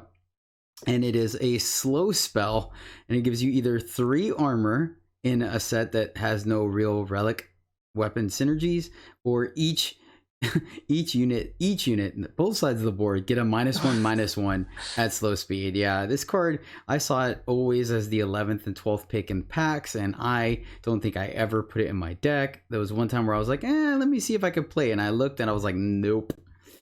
Yeah, like what is up with this card? Like why any of that? Like in a set where armor matters, like I get it, and like, but like -1 to the whole board, what at slow speed, what is the point of that? It just they can't, all the cards can't be great. They have to make bad cards, and I guess this one just got the True. short end of the stick this time. This one's like a joke. I don't know. Yeah. Alex, you actually had something different on here. I wrote that last part. Oh, okay. Yeah, you know, these are the ones you see the most because they're common stuff. Obviously, like I think there was a few unplayable in draft rares in the set as well. But you know, they don't get the mention here for worst card because they at least produce a decent amount of Shiftstone. Yeah. I rarely. I don't think I think there was one time where I saw a rare last pick. I don't even remember what it was, but it might have been Talir's Sanctum, right? The one that lets you play a sigil from your void or whatever. No, extra sigil a turn. I think I saw that last pick one time. In the draft packs, though, or you know, it's not a Fox card. Oh yeah, shoot. All right, and then I take it to Alex. You wrote Sandstrong. Well, Stand Strong or Voprex's Choice. Yeah, both of those were. See, I think Voprex's Choice was not the worst card. I mean, like the Edict kind of mode was not great in draft, really, but I mean, getting a sweet dragon or weapon back from the Void was usually relevant if you were running those. Oh, my bad. I misspoke. That's not the one I meant. I meant the. Is it Breath of Voprex? Okay, yeah. There you go. Sorry. Yes, I misspoke. It was your there. favorite art card. Come on now. Yeah, so that It I gets mean, a little points for that. So you see how sad I am. To be honest, I think Alaz's Choice might actually be a worse card. Yeah, I believe it. Yes. I think. All right. All right. I mean, at the very least, Breath can go face. Worst case scenario. All right. Which was the most begrudgingly playable card for you? For me, no argument. Sunset Priest. I put it into a deck exactly 2 times. Once at the beginning of the format and said never again. And then chat. We did I think it was a chat draft. And they picked it. And I was like, fine, I'll play it. And that's when I had the turn 3 Sunset Priest. It'll be fine. It'll be fine. And then the deck's like, oh, RNG's like, oh, I got you, fam. And then Immortalize, Eviscerate. I was like, yeah. Yeah, I think this description is like, it might as well be the flavor text on Sunset Priest, right? Like, begrudgingly playable. Fair. It's like, it's such a playable card. It's a 3/3 for 3. Only one, shadow influence in the casting cost. Like, it's so playable, right? But like every time you, like you say, things can go horribly awry when you throw this guy on the board, and it just makes you groan. And there was maybe 1 or 2 decks in the format where I was looking to play it, and even then it didn't really, it's just an RNG thing whether it hurts or helps you, Yeah. So begrudgingly played for sure. I got a different one for this, actually. Right. Nice. Unless, are you guys still talking about Sunset? No, we're good. We're done. I agreed with Jedi's there. It's already got more than enough time in the sun or in the sunset. Yeah, Thank you guys. I appreciate that. John, help me out with the name, or Jedi, the 1/1 Justice flyer that gives something flying when it enters. Prancing Griffin. There you go. Yeah, that for me. See, I think that was. Yeah, I mean, if you're playing 3, then that second or third one is definitely begrudgingly playable. But like in some decks, that was a good role player. You like jump a mastery unit, and then you get like a 1/1 body left behind that can either jump something, save you some damage, or maybe get in for a few turns. Like or you jump a dramatic exited unit. Yeah, there you go. Pass on the flying. Like there's a few things you could kind of do with that card. So everything. Describing makes it begrudgingly playable for me. Yeah, no, I feel you. Trust me. What sold me on it was going back to that first draft that I was talking about. That was one of my combos. What was it? It was like Warhorn on a Shavka Evangel, and then jump it with Prancing Griffin, and then hit it with the dramatic exit. That's what it was. Yeah, actually, that was the combo. Yeah, it was Shavka Evangel with dramatic exit on it, and then Prancing Griffin it, and then Berserk it to attack for 12, and then pass the flying Berserk +6 +2 to another unit. Oh no! Wait, how did I do it? I did like a bullet. Oh, I had Rugen's Choice in there. So how much power did I have? Double damage too. That doesn't make sense. Just a casual 4-card combo in draft. In limited, it worked out. I wrecked they were at like 23 life and I killed them. So 3 bad cards together make one good one. It makes a good highlight reel. That's what it does. For sure. All right, moving on. We have, is there a card you will miss drafting? And I've been going first. So Alex, take this one, buddy. So the choices, and the multicolor, common units, like I like that. Like I'm gonna miss drafting those cards. Not the bad ones like Elaz's Choice or whatever, but the ones that were fun. Like I wish more of them had pulled you more into their color. Actually, I wish they had done a little bit better with that. But we'll get into that a little later, maybe. But yeah, that's what I'm going to miss. So that's kind of funny coming from the guy that loves the 5-color good stuff decks, where you like the cards that kind of identified your lane and put you into an archetype in this format. Yeah, that's true. But then I wasn't afraid to splash out of that. You know what I'm saying? Like, Mhm. I'm if it's 3 colors, I'm happy. You know. I liked the general power level of the two faction units. You know, it's like some of them, even though most of them, not most, but you know, a lot of them were early plays you want early. Like it's still kind of worth splashing, especially if you just kept getting fed those throughout your Yeah. draft. What I like is that it helps make a format beginner friendly. Yeah. Because it's so hard for a beginner to get in the draft and just they get intimidated, right? They don't have no idea how to build a deck. They don't even know what signals are, and like there's so many things going on. But then if they can, hey, this card seems strong, and they take it, and they're like, hey, look, there's another one of those cards. I'll take that. Like, all right, I guess I'm in these colors, and it kind of helps get new players into drafting, and that's one of the reasons I like it when they do it.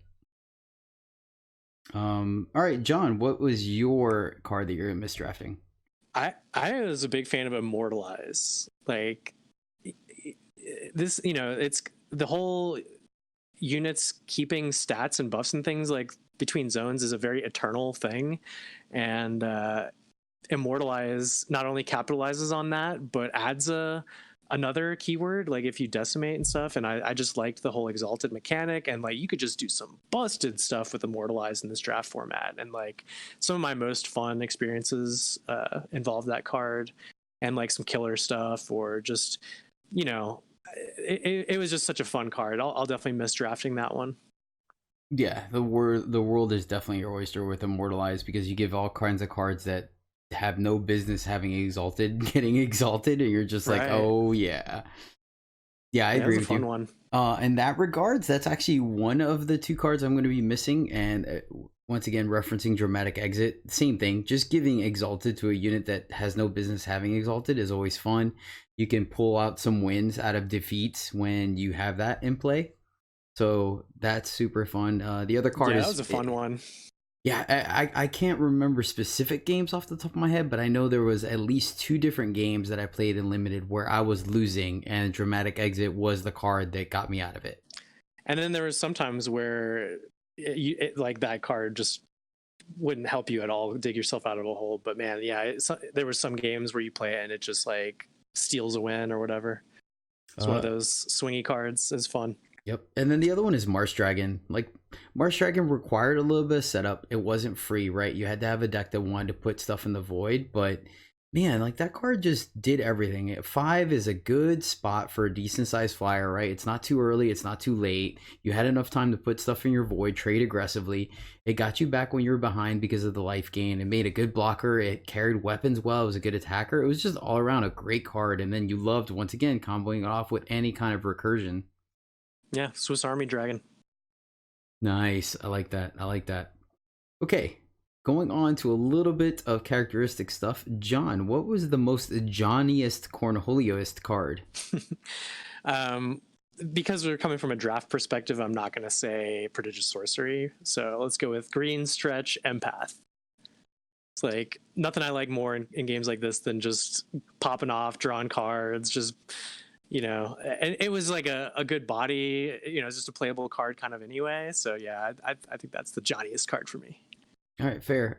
For me, I was actually torn, so I'm gonna let you guys pick. I couldn't figure it out. For me personally, I'm horrible about judging myself. I can critique the heck of myself, but when it comes to like personality and stuff, I'm horrible. But it's either A, and let me know at home too. Let me know in the comments below which one you think catches the most Jedi-est card. But I have Fell Ritual because it's A, removal, and B, you get inherent value late game with it by getting the Nihil Draconis back. Or B, Drill Master, the 3/3 for 3 Injustice that when it comes in the summon gives another unit +3/+3 this turn, because that's just a nonchalant, not very impressive unit with an awesome upside that just ends up creating incremental value at a common level. I you know, between those two, I'd put you in the Drill Master category probably. All right, Alex. Because of the Onis, I'd agree. I would do Yeah. All right, fair. And, No, you know, that's Jedi cool. loves the Berserk style, you know, I don't know. that. That's funny. Okay, go ahead. No, it's actually, I played Blitz. Shark, That's what I mean, Blitz. Sorry. Tall Shark and Handsome actually he was a big fan of Blitz and gave me a list to run with Mediocre at one point. And I played it and it was fun. We did some crazy things with it, but man, I don't know. It's really great to be losing and losing, and then all of a sudden like 32 your opponent. But God, the feast or famine glass cannon thing for me kind of wears me out, dude. I like consistency. Yeah, luckily Drill Master is a consistently good card. So Yeah, for sure. You're never disappointed to see it. Yeah. All right, Alex, what was the most Darthest card of the set? So I feel you, John, on the empath, because getting a trigger is like the best feeling in the world. you're doing But- it. Yes, I'll take it a little different way though. I'll say the is it called just the Recano Artisan, or what is it? The It's not. It's Recano Artisan, right? I knew the name. It is a Recano card, but yeah, until you said Recano Artisan, I probably could have named it. But now that's all I can think about. Yeah, I'll look it up while you're talking. Go ahead, tell your story, Okay. bro. So the 2/3 that boosts all the other Onis, we all Mhm. know. Very familiar with the card, and I'm horrible at card names, but Acclaimed artisan. There you go. Thank you. listen, thank you. Okay, so like, because in the dream world, I drafted like the nuts Oni deck, and that's what I'm rocking it in a draft. So like, that's the Darthiest card. Yeah, I just love that, the whole synergy with the Oni deck when it works. Yeah, I mean, Yeah, and when you start getting past those, you tend to keep getting past them too. So you end up with quite a few, and those are all like they just stack. They're so good. for the record, I did a constructed corner on my Oni deck / Pleasant Sky 4's Oni deck, an expedition, and Alex definitely went and crafted it after that podcast, and it's been rocking an expedition ever since. Yeah, it was a solid Oni deck, Still is. I still throw some and cards. it runs 4 of Acclaimed Arsons. Mm-hmm. Okay, no surprise here. What's Jedi's soapboxiest card? Oh, okay. It's Get Wrecked Raven. My bad. I Yeah, thought no you guys. contest. I thought you guys were gonna be able to say like in unison what it was, but all right, fair. Oh, well, like you already went off on it earlier. Yeah, right? Yeah, I know. I So know. this is the reprise here. Let's do it. No, it's fine. I won't edit it. I was expecting it to be a thing kind of like the misplay when they're like, name that card. Oh yeah, that's what you should all do. Simultaneously dry heave. Wretch. Oh, right here. Yeah, we're like, Jed, I named the card. It's a 1/4 flyer. It's in film. you know they listen to this podcast, so they're gonna next time I'm on that show, they're totally gonna Wretched Raven me. Thanks. All right, moving right along. What card do you still have to read when it's played against you? John, what do you got? Yeah, I thought about this one for a minute, and it was like honestly the one that mostly came to mind was the primal one, but it's not a Fox card. So, going to the opposite end of that, it's Inflict Conscience.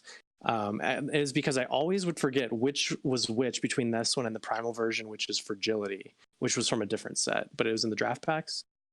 Like one of them, Yeah. it's like when the unit deals damage, and then the other one is if it takes damage. And I know for sure the first time I played the primal one in a game during an early draft in the format, it didn't do the thing I thought, and like both me and the opponent, you could see the card lighting up. Like we both had to go read it again, and I was like, oh no. But throughout the format, I kept having to double check which one did what. Gotcha. Yeah, I'm pretty much on the same boat as you, honestly, on that one. But for me, I kind of flipped it. Mine's a combination between the two cards because I had to keep reading them for the exact same reason you talked about, and it's Unkindness and Mistrust. Every single time they played it, I had to be like, wait, is this the one where I play a unit, or is this the one where I don't play a unit? So yeah, I saw I don't know, I think maybe I played Unkindness enough to always remember that one, but I'm right there. It's the same reason. It's like, wait, do I play it or no? Oof. yeah, I should have known without reading them. I should always know it's whichever one I can't do is the one that it is. Yep. That's normally the way it works out. If I have like a good curve, it's Mistrust. If I have nothing in my hand but a 6-drop, it's like Unkindness. I'm like, oh yeah, there you go. Yes, sir. Alex, do you have any card you still have to read? I mean, this is no joke. This is like all of them and multiple times usually. So Hey, Yeah. there's actually nothing wrong with that. Mad respect for you for not assuming what cards do. I can't tell you how many times it's bit me in the butt where I'm like, oh, I know what that card does, and I'm like, wait, what? So Yeah, it's so easy to forget a little subtext, or that's a good recommendation. Just read your cards. See, I have like a photographic memory of sorts, so I'm usually pretty good about this kind of stuff. But like when a card has a ton of words or like 3 or more effects on it, I usually like tune out about halfway through reading it, and then I'll make some misplay where like the last thing was actually relevant and I forgot about it, but I couldn't think of a particular example like that. Well, what's funny, like with photographic memory, is it's specifically with Omri's Choice and the Longhorn. Those pictures are very similar. So True. I have Yeah, there is a lot of that messed in this up. game. I have Mhm. messed up and not. I'm like, oh my god, I just played the spell or whatever. Just Yeah. fast or whatever. Man, yep. Yeah, especially a card like that where you're just waiting to slam it, like gotcha, and then it's Have like, it's oops. the same casting costs and everything. Yeah, true. all right, yeah, yeah. I mean, I believe it. Like there've been, like I said, I can't knock it. There've been plenty of times where I've put my foot in my mouth because I assumed I knew what a card did. So, all right, we're moving on. We're here at the home stretch. From a design development aspect, how did the set fare? How were the mechanics? What were some of the wins and the losses? I personally think that Exalted was right on par, especially with the fact that they counteracted it with Silent initially, and we saw that power in the preview event where we had Exalted coupled with Defiant, or no, not Defiance, Dark Front. Wait, what was it? Shoot, what was the set before Fox? What? Into the Shadows. No, it was Dark Frontier, right? Dark Frontier. There we go. Thank you. Yeah, and their Exalted just seemed utterly busted, like we're seeing now. But when we got to the actual set with all the silence to counteract it, I think it actually balanced out pretty well. Where there was a decent amount of incidental silence that made it to where you weren't spending 2 cards for sure to deal with Exalted and stuff like that. Overall, Mastery and Decimate, I think were great. I really like the decision factors. Not some. Oh yeah, I guess on both sides of the board, because you can't just use free attacks anymore because of the fact that you'll fuel somebody's mastery.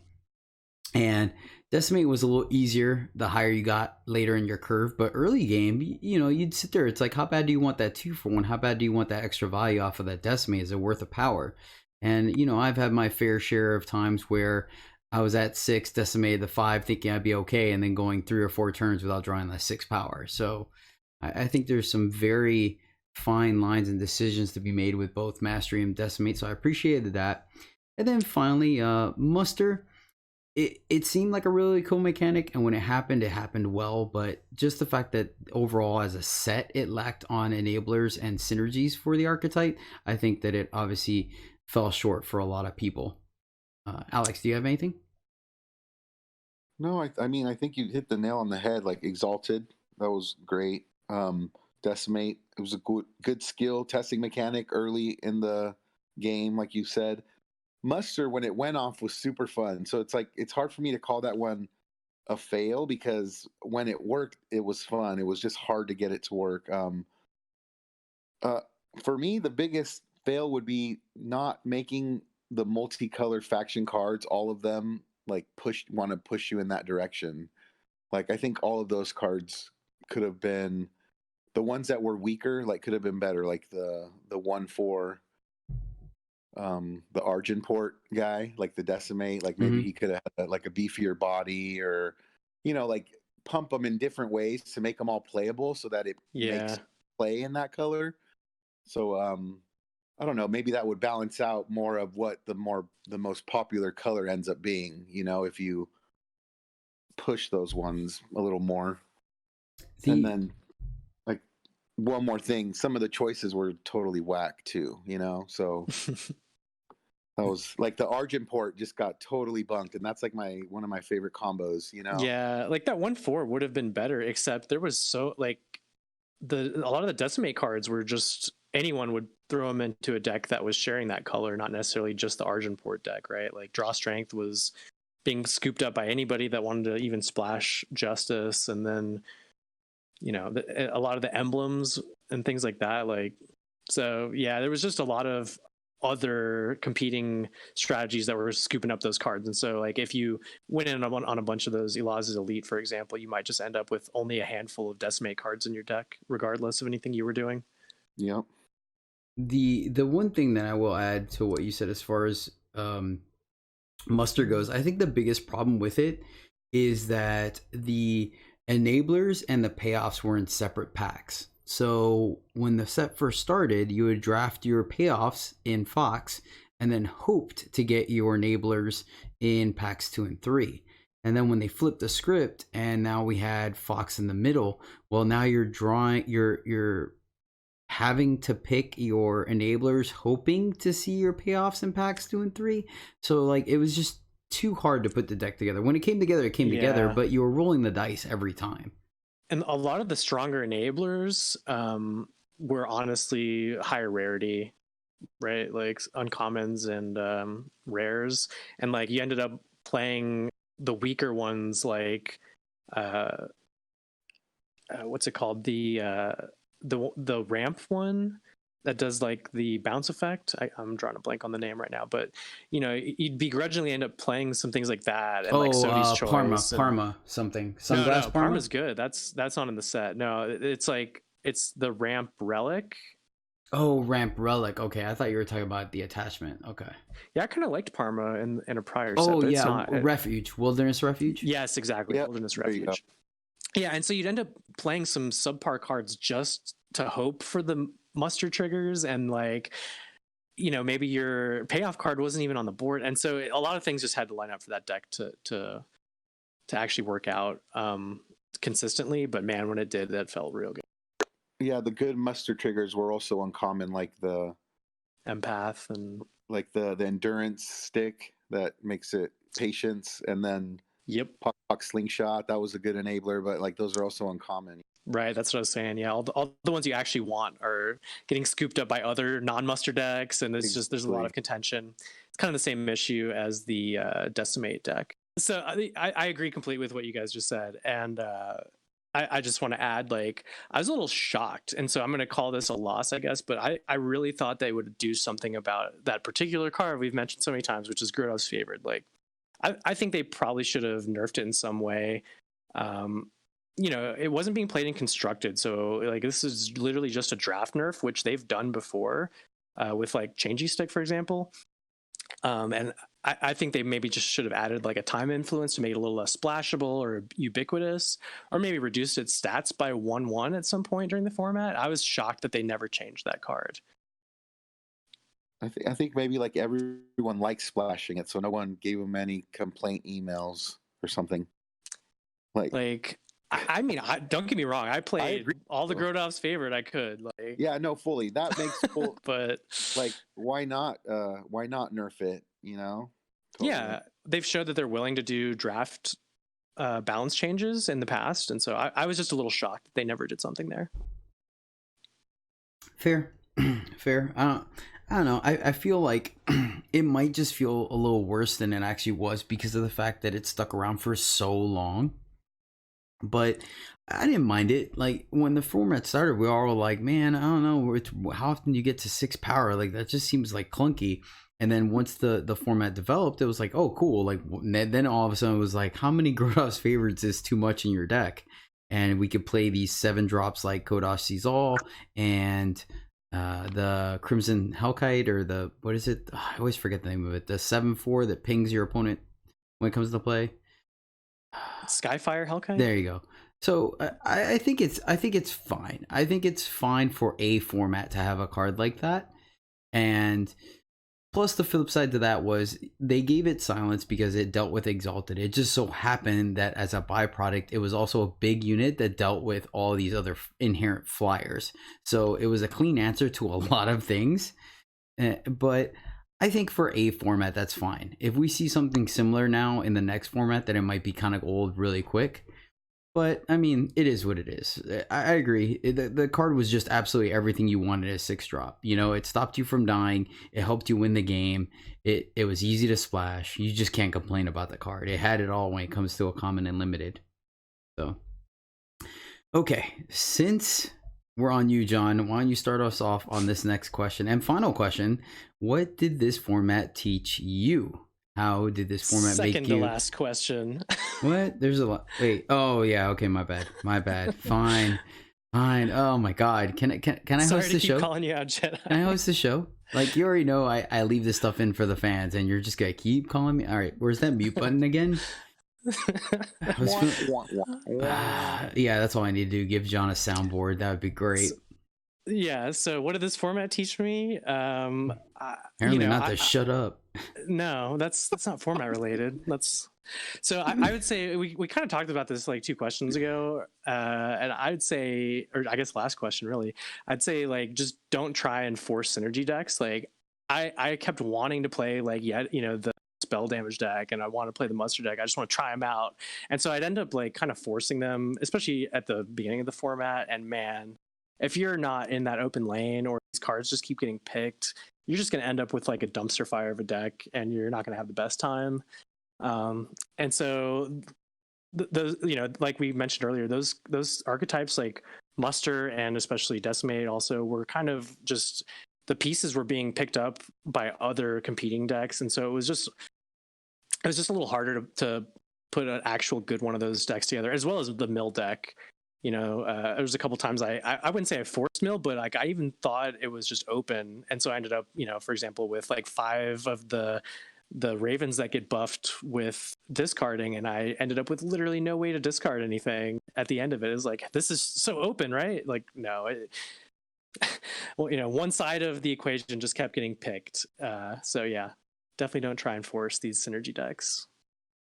Yeah, for me, 2 things. One, the value of silence, which we won't get in too far depth into because we've already talked about it throughout the course of the show. But yeah, I mean, even things like mute, sometimes just being able to silence a flyer or something with deadly or something like it, like silence for all inherent purposes can sometimes be a removal spell in some cases.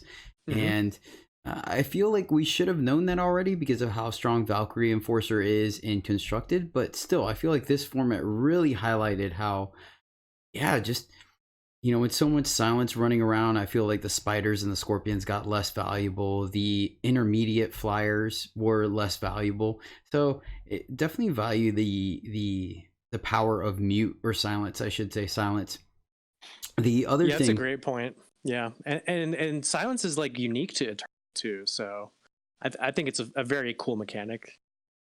Okay, the other thing that I learned on this set, which actually you and I had this conversation, John, about it, because I actually don't remember who you told me works out better about this as well. I think it was Kalibovich, but to aggressively trade early to keep the board simple for late game effects. And in this format, it was very easy to end up in a stalled board state where you just had a bunch of units on both sides of the board trying to figure out what was going on, and then you have draw strength to make math even harder and all these shenanigans. And so you kind of forget the value of trading a 2/2 drops or 3 drop for a 2 drop or something, like little incidental trades that you can make early that may not seem like much at the time, but they just help simplify the board later on and give the defender a lot less options and a lot more options to the attacker. And that's something that I think, once again, because of Constructed, I should know better because I play aggressive decks in Constructed, but it just, you're always trying to seek that 2-for-1 in Limited.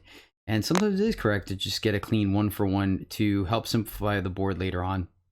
Yeah, that's already kind of a big part of my playstyle in particular. And yeah, we were talking about, it was Hats on Lamps. Oh, there you go. Thank you. Oh, sorry. They had a great episode a few episodes back on Farming Eternal regarding this. It resonated with me. It was cool to hear discussed because I already kind of had that playstyle. Yeah, shout out to Hatumaro and Hats on Lamps, part of the 2 guys at the Farming Eternal podcast. Check them out. Alex, what are your lessons learned from Flames of Xulta? Well, I guess the silence being powerful is pretty good. I like in attachment hate is playable. I mean, I think John mentioned that. Yeah, good point. With like Ruin is playable. It's like especially like at fast speed, kind of in combat against an exalted thing, you can kind of blow someone out unexpectedly with that.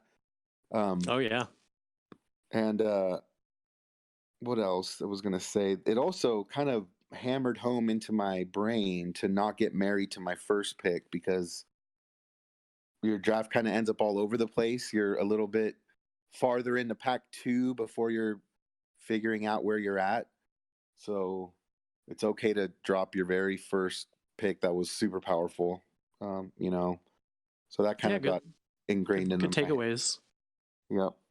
Nice. All right, going into now our final question, right, John? As far as I can tell, that is correct. Okay, thank you.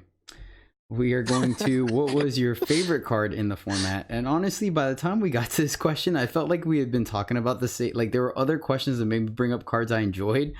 So I was like, all right, let me not repeat myself. So I looked around, and I gotta say, I actually did enjoy drafting Cinder Matoda. I don't quite think I cheated a little bit. I don't quite think it was my favorite card in the set, but once again, I didn't just want to repeat myself. I guess we could have, but yeah, just Cinder Matoda ended up being deceptively good. You can say it was a 4 cost do nothing, but an 0/4 means it won't kill anything, but your opponent is also very hesitant to kill it because they don't want to give you your dragon, especially if you're not stuck on power. And it could ramp your dragons out a little bit early. It could be sack fodder for any of the multiple sack outlets. It wore dramatic exit very well, once again giving a +4/+4 to another unit while giving you a dragon. It just, yeah, it gained you so much life because it would block 2/2s and 3/3s all day long. Cinder Matoda choice.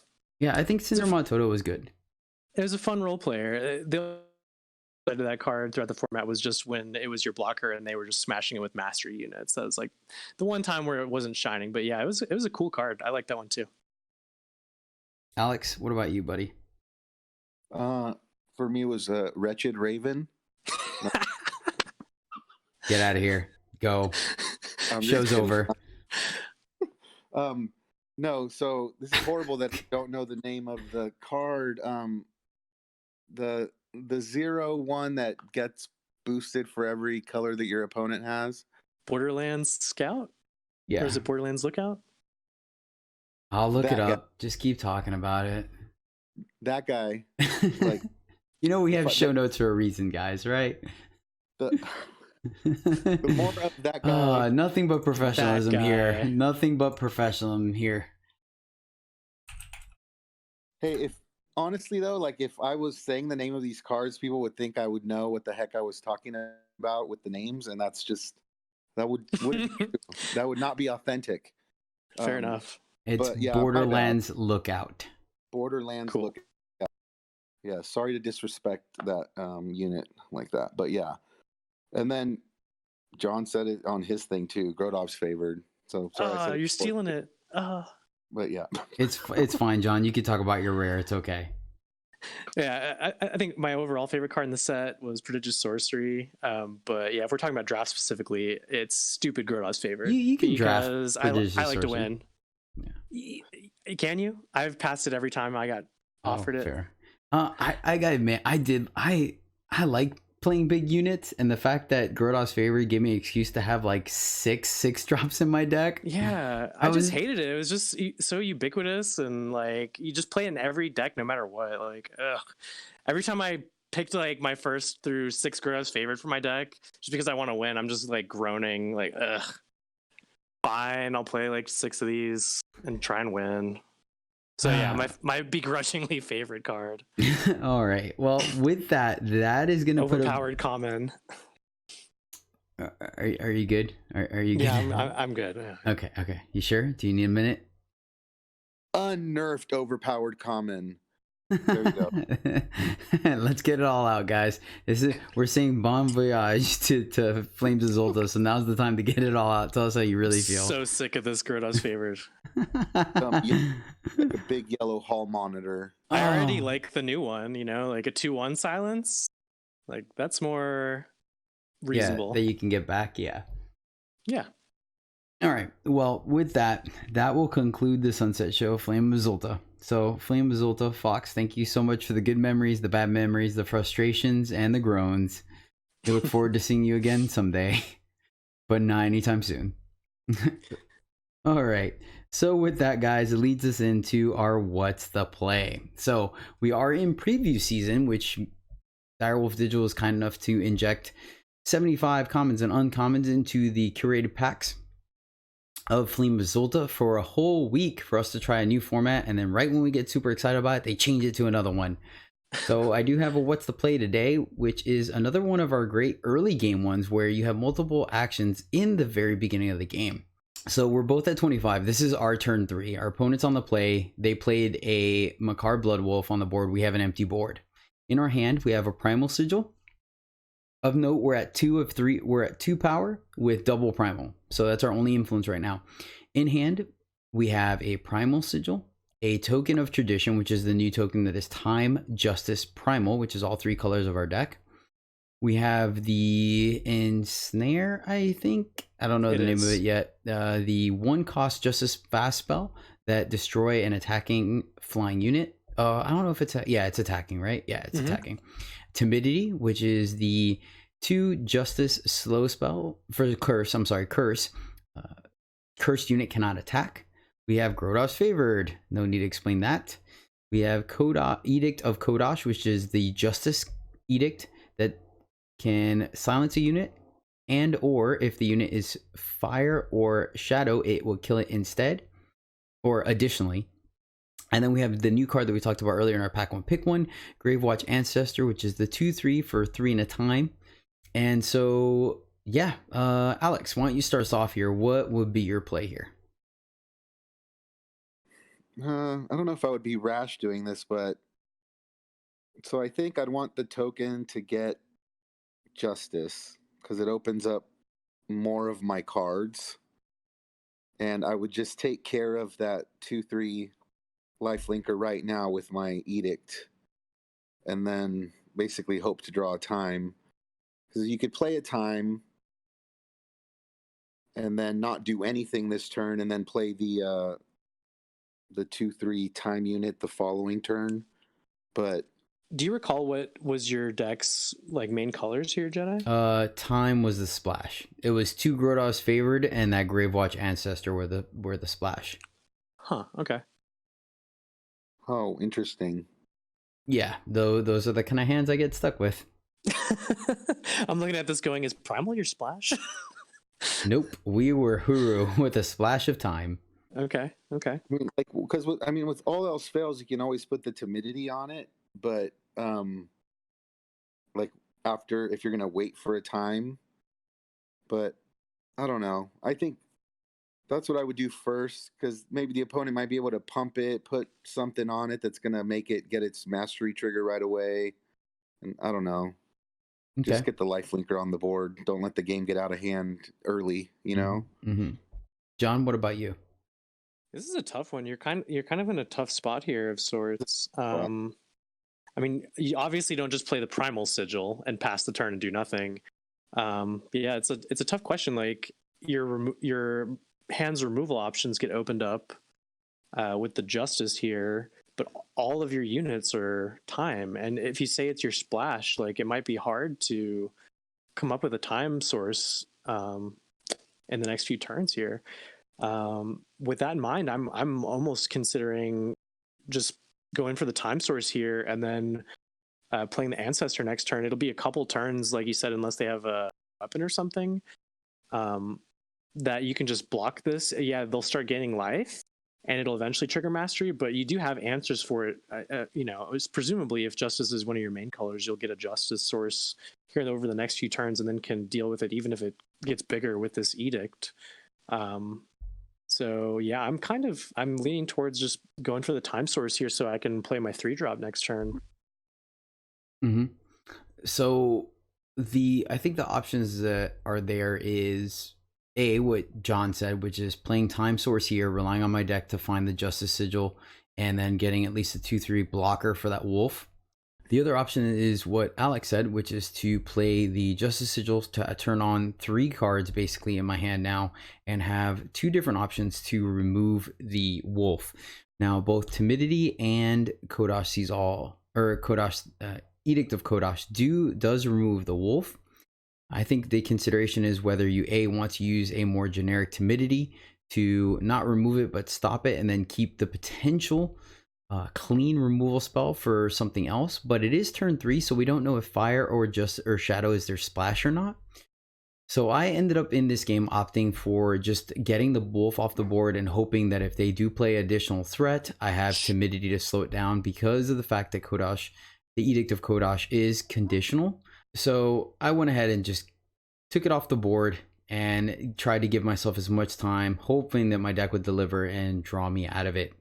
But I think all 3 lines of play are completely justifiable, it being this early in the game. It just kind of goes down to preference. I think you have the time to be conservative, especially having multiple answers in your hand, and I can justify getting it off the board as early as possible. All right. Yeah. Do you guys have anything to add before we move on to our constructed corner? No, I hate walking away from these without a consensus, but I mean, yeah, I think it's really hard to say what's the actual correct play here. I mean, if that's the case, I'm going to say this time I think it's what I did, which is just what Alex said, where it's just using the conditional removal right now, stopping the early aggression and hoping that they aren't as aggressive either. I mean, we have backup with timidity, and we know for sure timidity is going to stop whatever they play. So, I don't know. I see what you're saying, and holding off our removal, it's really tough, especially seeing Stone Scar on the other side of the board. Well, luckily this Edict will literally kill anything they play. Mm-hmm. Like, I'm also wondering if they'll suit this thing up and you can get a 2-for-1 in a turn or 2 with this Edict too. Like, the thing that really sealed the deal for me was the fact that you said time was your splash and you're sitting here with only time units in your hand. Yeah. Yeah, it is the tough part for sure. But if you choose time there and then you conceivably, like, you don't get to play the rest of the game. Whereas if you choose Justice, you can interact immediately and then, I don't know, hope to draw like Justice units or Primal units if those are your main colors. Yeah. These are Jedi's draws we're talking. Yeah. Keep that. True. He would draw only, if there were more time units in the deck, that's all he would draw. Right? Yeah. I think this is just one of those where there isn't the right play. Like, there's not enough information. There's too many variables. Yeah, hindsight might reveal what was the right play, but that's not a great way to, choose what you're going to do at the time, of course. Well, because you can conceivably do the other line of play and win the game as well still, So, yeah. All right. Okay. So, are you guys ready for some spoilers? Yeah. All right, sweet. Love spoilers. All right, John, I'm going to put... So, for Constructed Corner this week, we are on the final week of preview season. And then, once again, this coming Tuesday, we will get the full set with the full list of spoilers. So, we're going to talk about 2 today that we're excited about. So, John, since I feel like I've been rambling on, why don't you take the first spoiler, have that on screen for those of you that are watching on YouTube. Go ahead and break this down for our listeners, and you guys can chat about it, and then I will talk about the one I'm excited about.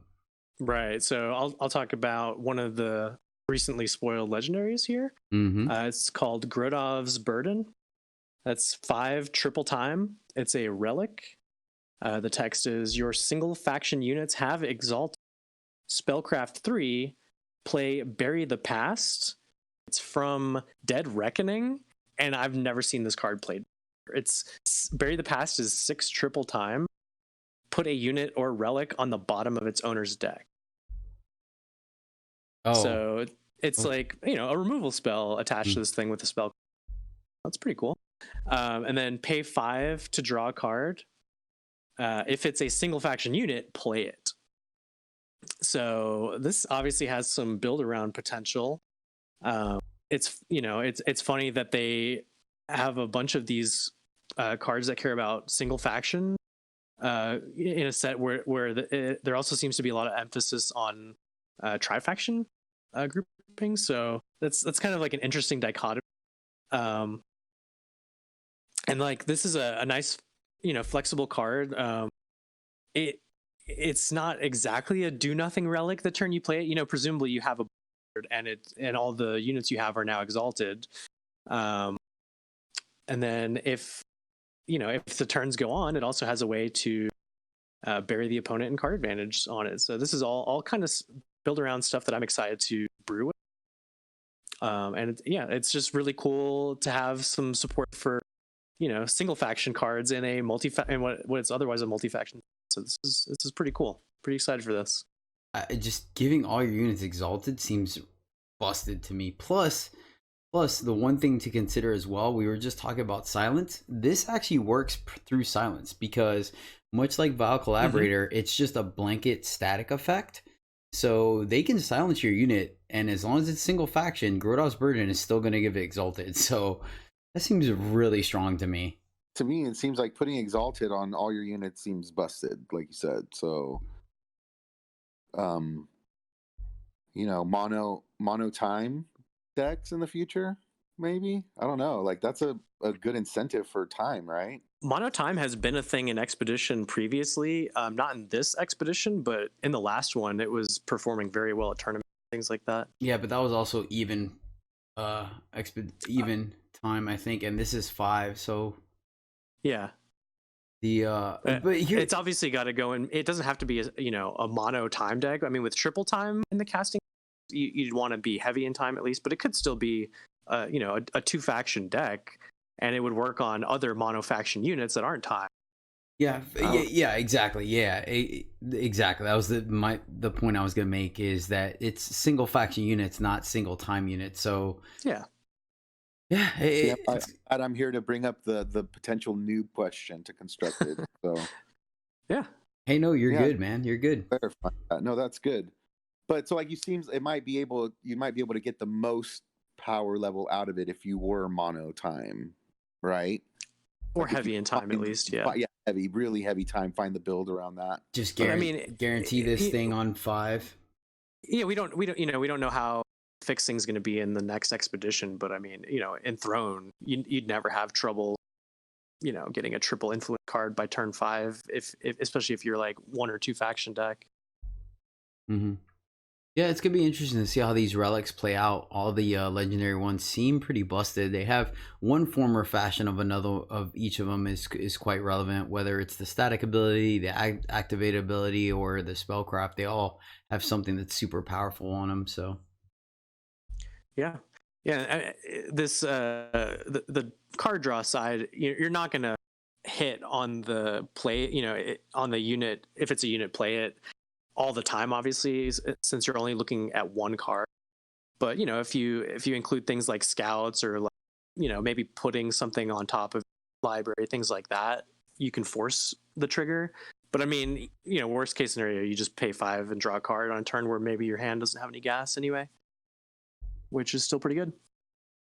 Yeah. All right. The next spoiler is one I'm excited about because it goes with Armory. Right. So, Hammer of Glory. This is a +4/+5 relic weapon at rare for 5 fire, justice. But I know it doesn't sound that exciting, right? Take a look at this text box.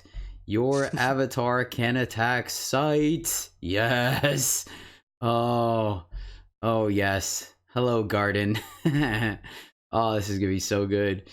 And then, but wait, there's more. When your avatar attacks a unit, silence it.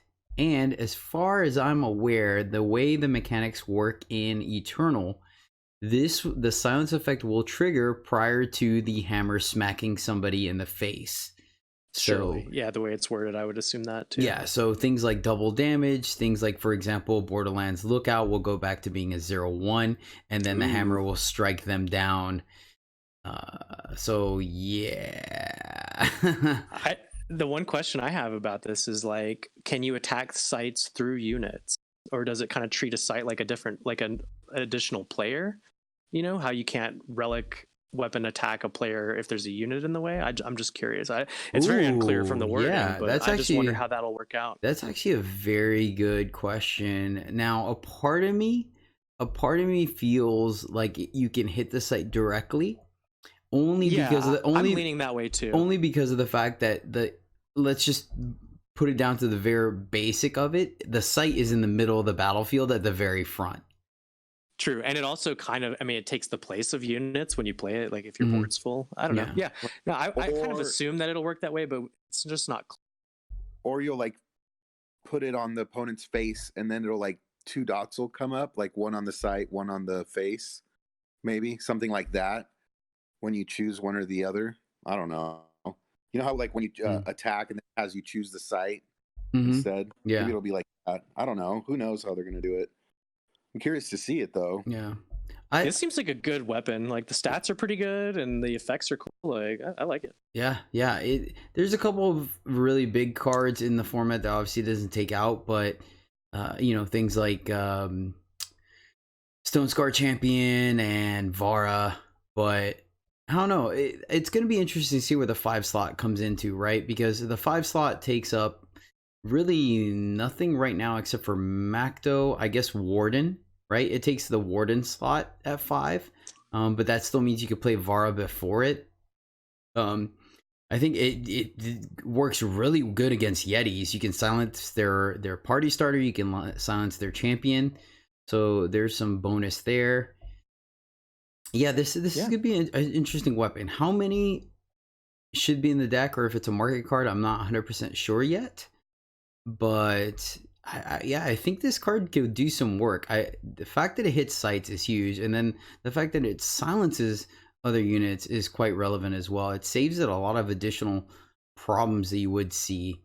Let's see. I'm trying to think of what problematic cards are we looking at?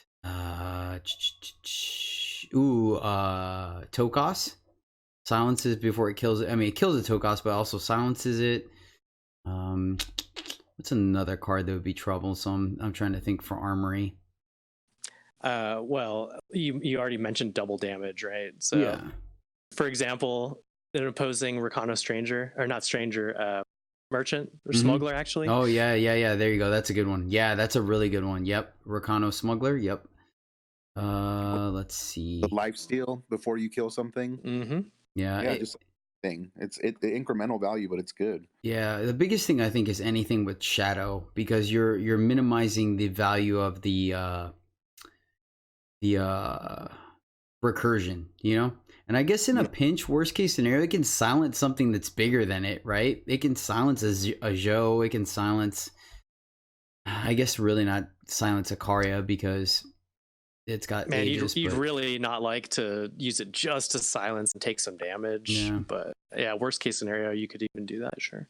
Yeah, either way, I think this card, I don't think it's busted, and that's why it's rare and not legendary, but I think this card is good. I like it. You can like silence their flying unit, even if you're not going to kill it, so that your flyers can get through. It's pretty versatile, Yeah, true. Yeah, if you've got some board presence already, yeah, clear the way. Yeah, another good thing too is this can force your opponent to make some trades, right? You attack in their site, they make some blocks to make sure they stay alive, and then you just play this and whack the site anyways. I'm just so excited about the whole being able to relic attack sites directly. Like that's been the one big thing that's been keeping Armory kind of down since sites became a thing in Eternal. When you say Jedi? Well, that and Garden plus Pride Leader. Yeah, sure. It's got just attachment hate in general, but yeah.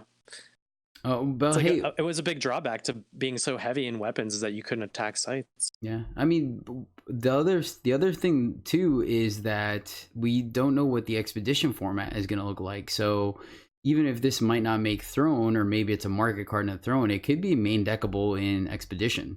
So. And there seems to be a lot of other Armory support spoiled so far too. So I think they're giving one of your favorite archetypes some love here. Yeah, for sure. No doubt about it. All right, guys, you will not believe this. Literally, as we are recording, Johnholio surprised me. He was nice enough to go to the Influence store and to buy a draft ticket with his Influence, and found out that there were still spoilers, and got one for the podcast. And heck yeah. Lo and behold, we got it right now as we're recording. So thank you, John, so much for doing this for our listeners. I really appreciate you. I know they do as well. Yeah, I'm really stoked to be able to do this. I just assumed they were all purchased, and then on top of that, they said let a few days pass, and I was sweating whether it would actually show up, and like you said, it literally showed up as we were talking about these other spoiler cards. So we got a hot off the presses one here for you that no one has seen except for us. Boom. Oh, I feel so powerful. All right, super excited. So here we go. John, let's do the honors. Why don't you break down Strange Ally for us? Cool. Yeah. So this is a Soldier Stranger. It's 3 and Argent Port, so Justice Shadow and the casting cost. It is a 2/2 unit, and the text reads: when a player plays a stranger, they play a -1/-1 curse on a non-stranger enemy unit. Pay 2 and exhaust Strange Ally to give one of your units a random battle skill. So that's a spicy stranger right there. Yeah, I definitely like where they're going with the new strangers, where it's somewhat symmetrical as far as the abilities, but it's not overpowered where you're not creating these ridiculous board states like they were on one of the highlight videos from the cube. And a -1/-1 curse can do some work. It could definitely do some work, especially when you're playing a stranger, 1 or 2 per turn in a stranger themed deck, and this one's more kind of a throwback ability because it is when a player plays a stranger, but it's not just some overpowered thing either. So a lot of the other strangers we've been seeing spoiled care about like an attacking stranger or something like that, but this one is more of the throwback style stranger, and then it has a standing ability that seems relevant as well. Yeah, if you're ever in a position where the 2/2 body isn't doing enough work for you and you're not getting value out of the static, you can pay 2 and exhaust it and then pump, granted it is random, so there is that, but if Kaifus has taught us anything, sometimes a random battle skill will work exactly what you need, and sometimes you want to smash your head into the keyboard. Yeah, but it's like, they're fun. in theory, it's a random battle skill that's going to go on to all of your other units, right? Because aren't they going to share the ability after that? If Oh, no. They don't? No. Okay. It says just to give one of your units a random battle skill. Like, I don't think there's a stranger that just says something like any stranger you have with battle skills is shared between them all. Like, just by their nature, they tend to have, that was the old stranger style, is, basically give all your strangers this ability while they're on the battlefield kind of thing. So. Yeah, so here's my thing. Do you put this in a deck that's not Stranger Synergy for the second ability? I mean, yeah, like we've seen like Hero of the People style decks and things like that. Like, I mean, this guy is just kind of a playable card. But I mean, the first line obviously means you want it to be at least relatively stranger focused. But yeah, I mean, the second part. So this also means it might be a little more playable in limited because of the activating, the ability that you can activate over multiple turns is going to be relevant in a game of limited. Yeah, I think in limited this card can be fairly strong. Of note, it is still a non-stranger enemy unit, so it can't kill itself, so to speak. You know what I mean? And it doesn't kind of take out critical strangers on either side of the board, so that's something to consider. As far as construct goes, still, I'm a little concerned though, because it is the 3 cost slot, which of course competes with all the merchants and smugglers. So that could be an issue. Then again, if you are kind of putting it in the stranger deck, I don't know how heavily stranger decks rely on smugglers. So there's some tension there. But at the end of the day, I mean, they're going to have to print new cards. And I think this one's saucy. I like that it has multiple endgame applications where if you get this thing down on 3, maybe the 2/2 body is relevant, maybe it's not, but you're going to get 2 different abilities off of that. Later on in the game, having 2 power open that you can use to exhaust this to pump another unit can be quite relevant and nice to be able to maximize your power every single turn. And you have a big unit, you high roll something like unblockable or double damage or lifesteal, and that could be enough to swing a game in your favor very quickly. I don't think it'll do like repeat battle skills, right? So as you start stacking battle skills on a unit, you should be guaranteed to get a fresh one each time you activate this, right?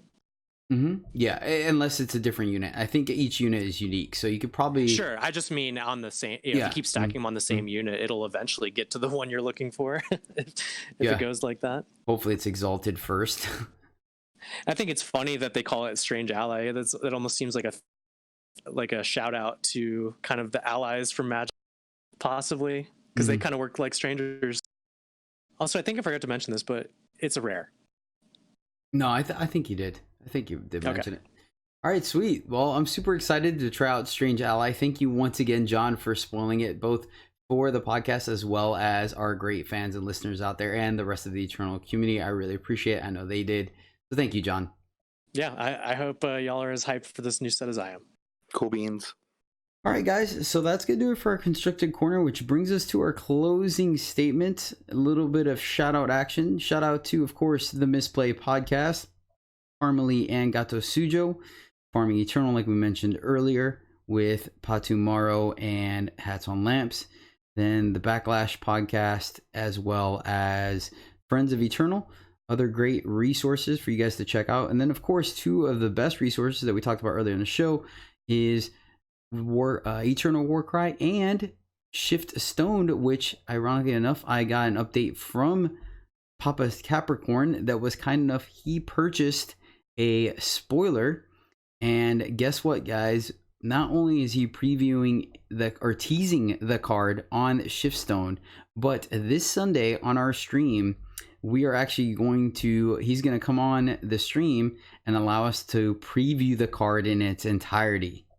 So shout out. Very cool. Yeah. Shout out to Papa Capricorn and Shiftstone. Head over there while you're listening to this podcast to check out the teaser and the clues to what the spoiler is, because he is giving away some clues prior to the full reveal on the stream. So yeah, that's it. Do you guys got any closing statements as we say farewell to Flames of Xulta? Grodov's Flames of Grodov's favorite? No. I think we've already said it all. It was a fun format, but happy to see you go. I'm ready to move. Watch, it's like they put them in the draft packs and they're boosted. Please no. Oh, like canon? Oh god, that would be hilarious. I would appreciate. That was apparently some kind of accident. I would still appreciate that troll so much. All right. Yeah, we thought we were finally rid of that canon, and it's like showing up for the first few weeks. Next might be a repeat of that. I hope not. All right, Alex, where can people find you at? Yeah, always in your chat, buddy, and then also in the Discord's a good spot.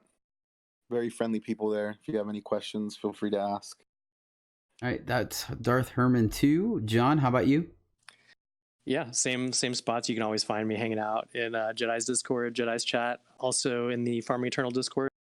Those are my favorite hangouts. And then you can occasionally catch me streaming on twitch.tv/Johnholio. Yeah, let us know if you want John to stream some PUBG. He's definitely been killing it lately, but hesitant to stream it. So let us know in the comments below if you guys want to see John do it. You know what? I need to just start telling you guys. You can find me as well as these cool guys at my place. So, all right, sweet guys. Once again, we love hanging out always in the same spots.